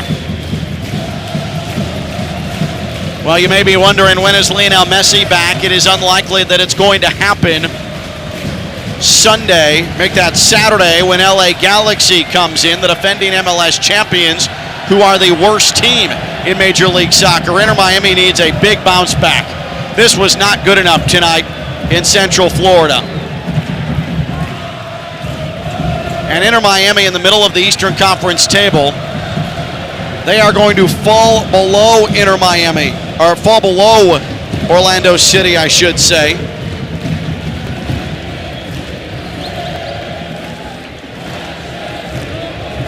Orlando City now 4th in the East. Inter Miami has fallen to 6th in the Eastern Conference. Still 3 to 4 matches in hand. Orlando City coming forward again into the right, attacking third. Araujo. Now Schlegel. Ways away from goal. Near right touchline. And now left to the midfield stripe, still in the attacking half, Brecalo. We are just past the midway point of the additional 6 full-time. Still asking questions, Orlando City. Thorholtson able to keep it away from Inter Miami's Redondo, and now Alex Freeman, fresh off of his assist on the 4th goal, near right touchline, and Orlando City simply just going to roll it back into their left defensive half. Just monkey in the middle now. Orlando City content to just dribble the ball around. Freeman attacking midfield. Back and forth with Schlegel. Thorholtson finally has Inter Miami back in the ball with Suarez. He's fouled. The referee calls it just inside the defensive portion of the midfield stripe. It's all elementary at this point. 94.5 minutes on the clock. I have to imagine the whistle is going to blow right at 96. No reason to extend this bloodletting anymore. And the Inter Miami team is being serenaded by Orlando City fans. Some Nana, hey, hey, goodbye. It is going to be a long, bright line trip back to South Florida. A long ball from the midfield. Kromoski was making a run into the box for Inter Miami. He never got a touch on it. And Galassi able to collect. Orlando City's goalkeeper, who did not have a ton of action tonight, made two outstanding saves. One on a shot from outside the area, Talasco Segovia in the opening half. And then, after being caught off his line, Luis Suarez tested him from the midfield. It was destined for goal, and Galassi poked it over the crossbar. Meanwhile, Orlando City trying to get into the box with Tyrese Spicer, who was tackled away by Sergio Busquets. And we have just seconds remaining. And as the clock hits 96, the referee blows the whistle, and mercifully for Inter Miami, this match has come to an end. Inter Miami falls to Orlando City 4-1. Inter Miami outscored by Orlando City 7-1 in 2 matches this season. The lone Inter Miami goal, Yannick Bright's first of the year. That came in the 5th minute, and that is all for Inter Miami. Orlando City gets a brace from Luis Muriel. 5 goals in the last 2 matches for him. Also, a goal for Martino Ojeda. And then it was a second chance opportunity and a tally to make it 4 for Orlando City. Marco Pasalic. And that is your final. Orlando City 4, Inter Miami 1. Man of the match, Luis Muriel, with his 2 tallies tonight. Scores 90 seconds in. Then 4 minutes past halftime, and Orlando City dominant tonight. Luis Muriel, indeed, the man of the match. Next up for Inter Miami, it is going to be a 7:30 kickoff Saturday night against the defending champions, LA Galaxy, but they sit bottom of the table in the Western Conference. Make your plans to be with us. InterMiamiCF.com. Come out and support this side as they look to get back to winning ways. But Inter Miami falls to 6th in the Eastern Conference after conceding all 3 points tonight to Orlando City, who are now in a home playoff position, 4th in the East. For Oscar Gonzalez, on-site engineer, I'm Ken Levicki. Your final scoreline for a final time from Inter & Co Stadium in Orlando, Florida. Orlando City 4, Inter Miami 1. Mike Rizzo has your post-game show from the network studios in West Palm Beach. Next, this is Inter Miami football. Good night, everybody. A bicycle kick is a risky move, and risky can be exciting for soccer, but not for your money. PNC Bank believes boring is better. It's the smart and steady way to manage your finances and save the excitement for all you want to do in life. See how at pnc.com/brilliantlyboring. PNC Bank, brilliantly boring since 1865 and proud to sponsor Inter-Miami CF radio broadcasts. PNC Bank, National Association, member FDIC. Want more from your drive? This is it. The all-new Audi Q5. With a powerful, sporty silhouette, dynamic handling, and responsive steering that makes every ride better than the last. An all-new interior with a digital stage built with you in mind. Introducing the all-new Audi Q5.